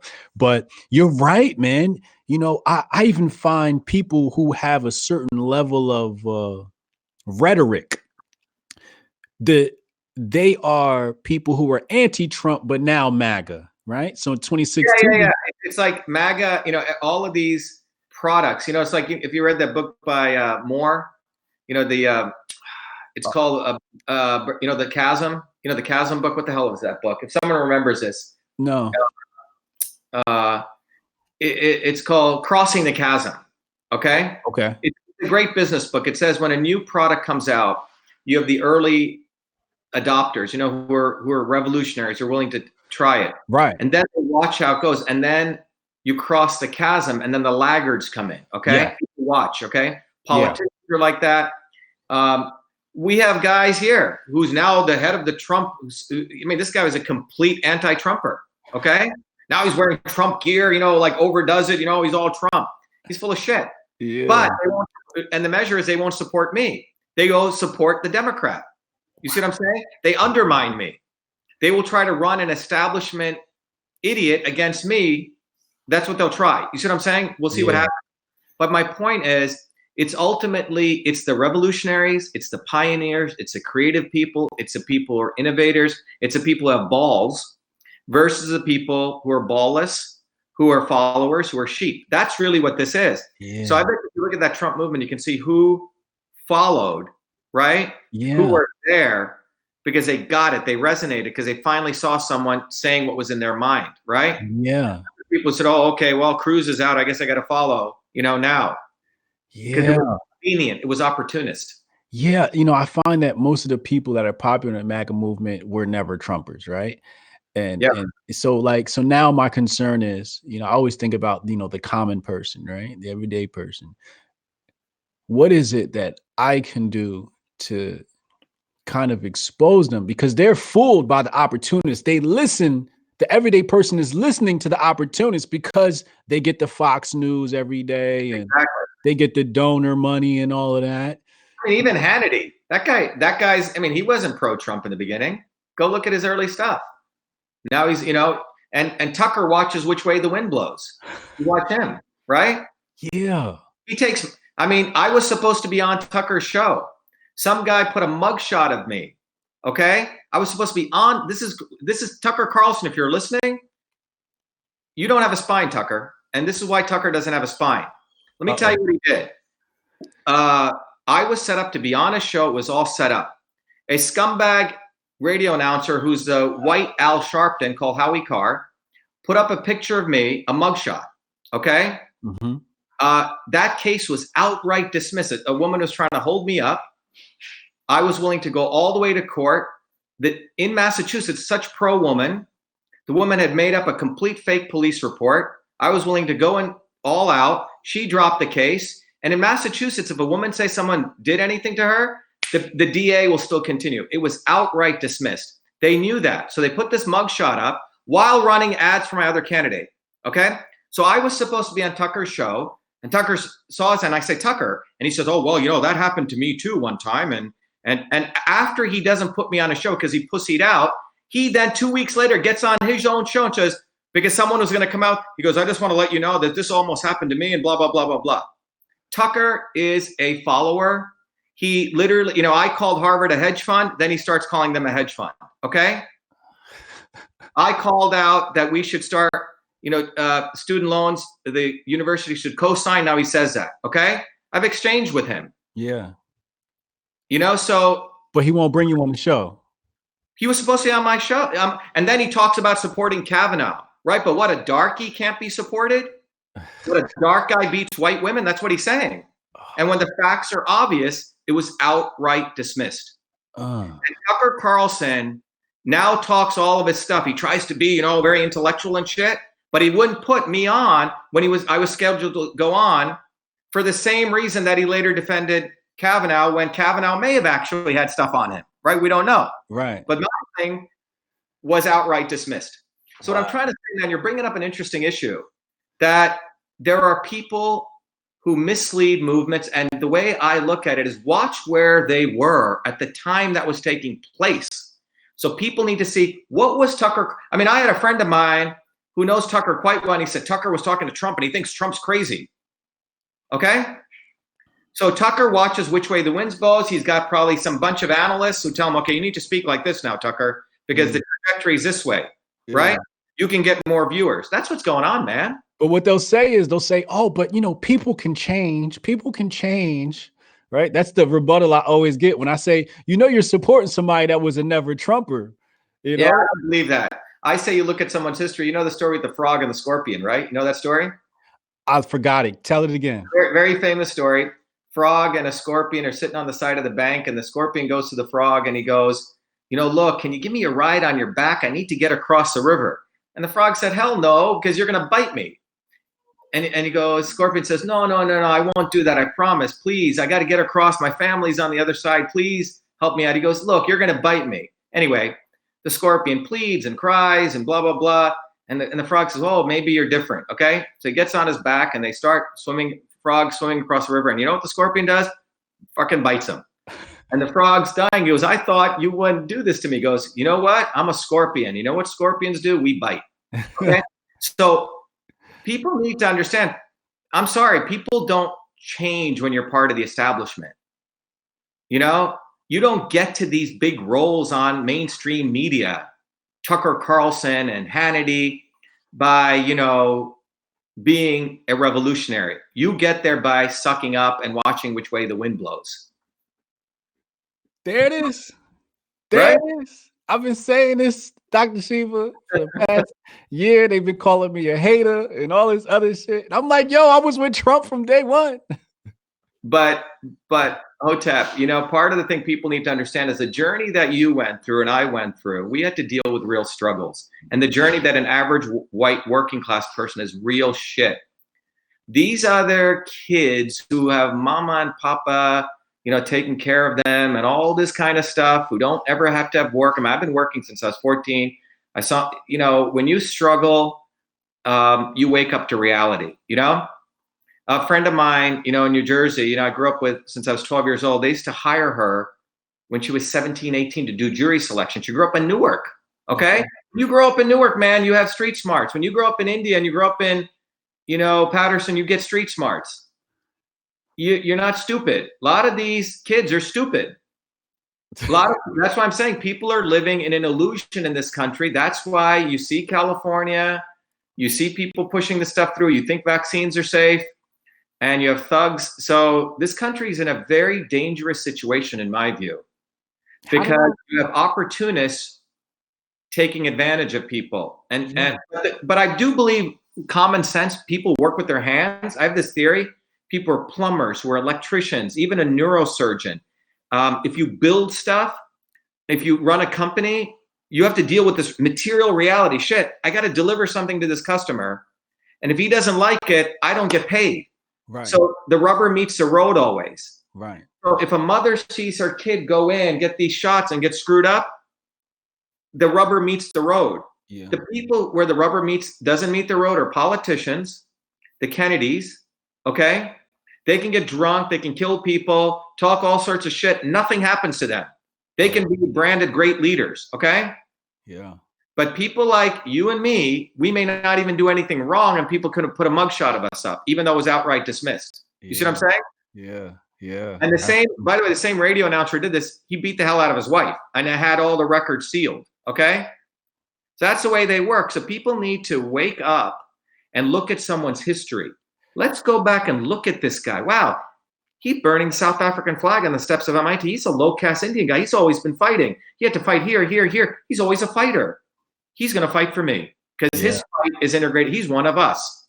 Yeah. This guy, you know, has a golden frickin' silver spoon all of his life. Joe Kennedy, who silver spoon kid, right? And you're a Democrat. It's an aristocrat versus an untouchable. That's what they don't want, because it'll be so clear that the Democratic Party and the Republican Party work together. So how do I I hate to use this word, but awaken or make the common person privy to the opportunist and the fact that they're derailing our, you know, righteous agenda? Or do we ignore the opportunists and just continue to just educate? I think you have to do both. I believe, you know, you have to do two things. You have to educate, which is what we're doing right here, man. Right. You have to viciously, uncompromisingly beat the shit out of the not so obvious establishment and expose the opportunists. The establishment is not who tried to kick me out of the hearing. It was this health choice group. Okay? Yeah. Who tried to stop me in Livingston? A bunch of white liberal Democrats. Okay? Yeah. It is the real enemies of the movement are the opportunists. They are actually the weapon of the establishment. Yes. Yes. It's a physics of, you know, I have a thing, I call it the physics of revolution. It's physics. Like, I can predict what the fuck's going to happen, man. Right. I've seen enough. It's a physics. It's the apple falls, it's going to gravity. The not so obvious establishment is used to manipulate the masses. So they have created all these opportunists. Okay. So when a revolutionary rises who actually gets the appeal of, I mean, you saw this vaccine within 4 months, man, we had all these people saying, oh my God, Shiva, is there? And then the second wave was the opportunist wave. Okay. Afraid of me. I went to the VI event, right? Where I wasn't even supposed to go there. The Bobby Kennedys, they were forced to put me on the stage. Okay. But none of them said anything to me because they're afraid of the revolutionary. Bobby Kennedy wrote a letter to a young kid who exposed one of the guys in the movement, this guy called Mark Blaxell, who's part of the misleader in the movement. And Bobby Kennedy said, well, you know, Jake, you're very radical, okay? You know, I'm like the Martin Luther King and you're like the Bobby Seale. What is he actually saying? He's like saying, I know I'm a fucking misleader. Think about it. But Yeah. these people are clever. So you have to expose the not so obvious establishment. It's not the establishment. Bernie Sanders is a scumbag. Oh yeah, Trotsky. I call him Trotsky. The Trotskyites. Yep. Yeah. Lenin was very good at this. In the early stages, Lenin, the reason the Russian Revolution during that, Lenin was a master of exposing the Mensheviks, who were the not so obvious establishment. If you read State and Revolution, and by the way, a lot of people, oh, Lenin, Marx, oh, they're idiots. They don't even read this shit. Okay, they're into the propaganda of the McCarthy era, which was really against the workers' movement. So they lump all these guys in. But some of Lenin's work, State and Revolution, is brilliant.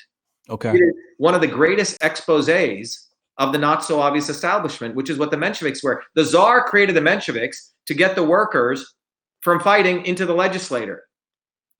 And that is the exposition that needs to be done. And when revolutionaries do that, they get scared shitless. Why? And especially if they're people of the people, Hotep, like you and I.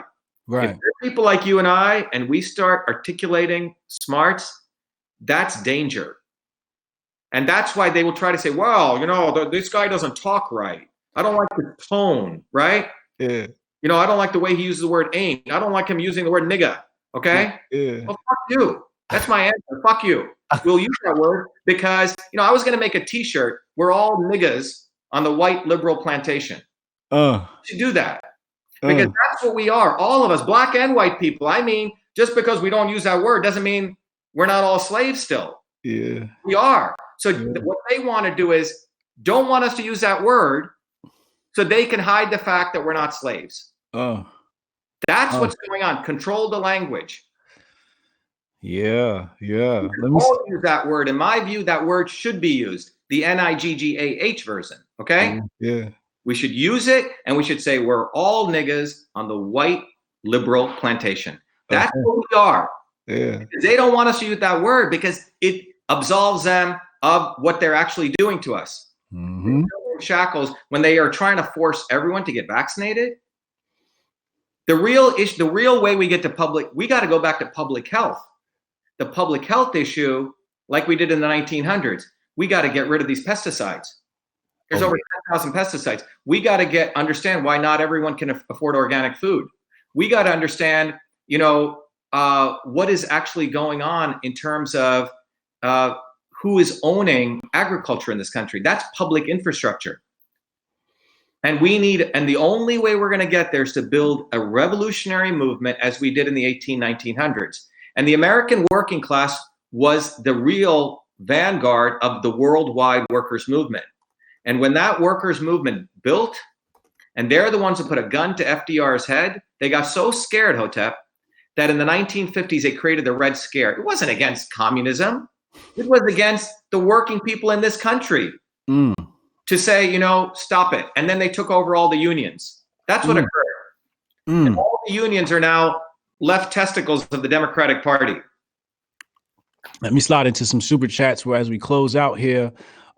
Sheer Terror, thank you. Everyone needs to go to ShivaForSenate.com. I'll say it one more time. ShivaForSenate.com. Dre West. Dr. Shiva dropping gems. That boy good. Thank you for this information. Zakia Vasquez says, he is right about C-sections. My last 2 C-section kids were swabbed. They cultured the goodies in my vaginal canal and put it in their nose, etc. Awesome. Yeah, that is awesome. What is the main takeaway today that you want people to walk home with out of all the discussions we talk revolution, we talk politics, we talk vaccines, what is something you want them to just take home today you think that they should maybe research or meditate on? Yeah, I think it's a great thing. I think one of the key principles is that what does it mean to be a human being? This is probably the most fun. What does it mean to be human? And what does it mean to be a robot? I talk about this. A human, and it's a very deep question. You ask, what should people meditate on? People should think about what does it mean ultimately to be a human versus a robot? A computer, right? Computer. Yeah. And I had this awakening many years ago. I used to do a lot of research in AI, and in 1994, I remember this. I used to meditate a lot. I still do. but I used to do much more heavily. I woke up in a very lucid dream. And it was a very interesting dream. I was sitting at a table, Hotep, with another being who was a robot. And the question was, what makes me different than that thing? Because one day, based on where technology is going, we could create things that looks like us, talks like us, has everything. The issue will be what makes me different than that? And it's a very powerful question.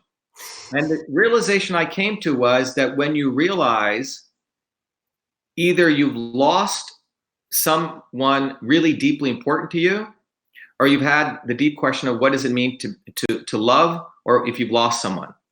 And that forces you to reflect on what it means to be you. And the conclusion you come to is that this life is ephemeral, that ultimately what remains is your deeds, your actions, what you actually do, because it's all gone in the end. It doesn't matter what the hell you have. So what is it you want to leave behind? Yeah. And to me, what it comes down to, the essence of being a human being is to be a creator. Yes. Is to be, I mean, all the great teachers talked about it, be it Jesus, Buddha, etc. Is to be a co-creator with all of this. Yes. Now, that is very different than being a robot. The Japanese kid who just learns how to play the violin by falling and can play it great, versus a kid who never went to school and figures out how to express that within himself. Yes. This is about being creative. That's the essence of what we're talking about. And to be a creative human being means you must have freedom. And it must mean that that creativity can occur anytime, any place, by anybody. That means a 14-year-old kid in Newark, New Jersey can invent email, or a kid in MIT, or a kid in Franklin, Idaho can invent TV. That when we limit that sense of where creativity takes place, we basically dehumanize a human being. This is what it's ultimately about. What does it mean to be a human being? And when the state tries to constrain what an intelligent person looks like, he must have a beard, he must have glasses, he must walk all fucked up, then you're intelligent, right? Or what does it mean to be a certain kind of person, right? A constraint, right? That is ultimately that's what we're really been talking about. So if you're going to tell a mother that she doesn't have the life force or the divinity to understand what's right for her kid, and the state is going to impose it, that's a violation of humanity. And you're basically, what you're telling is, I'm going to create robots.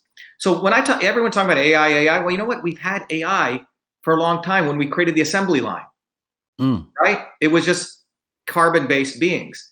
And whether it's silicon-based or carbon-based, it doesn't matter. If you create a bunch of people who all believe vaccines are safe, who all believe GMOs are fine, who all believe, okay, now I'll follow Trump because it's the right thing to do, right?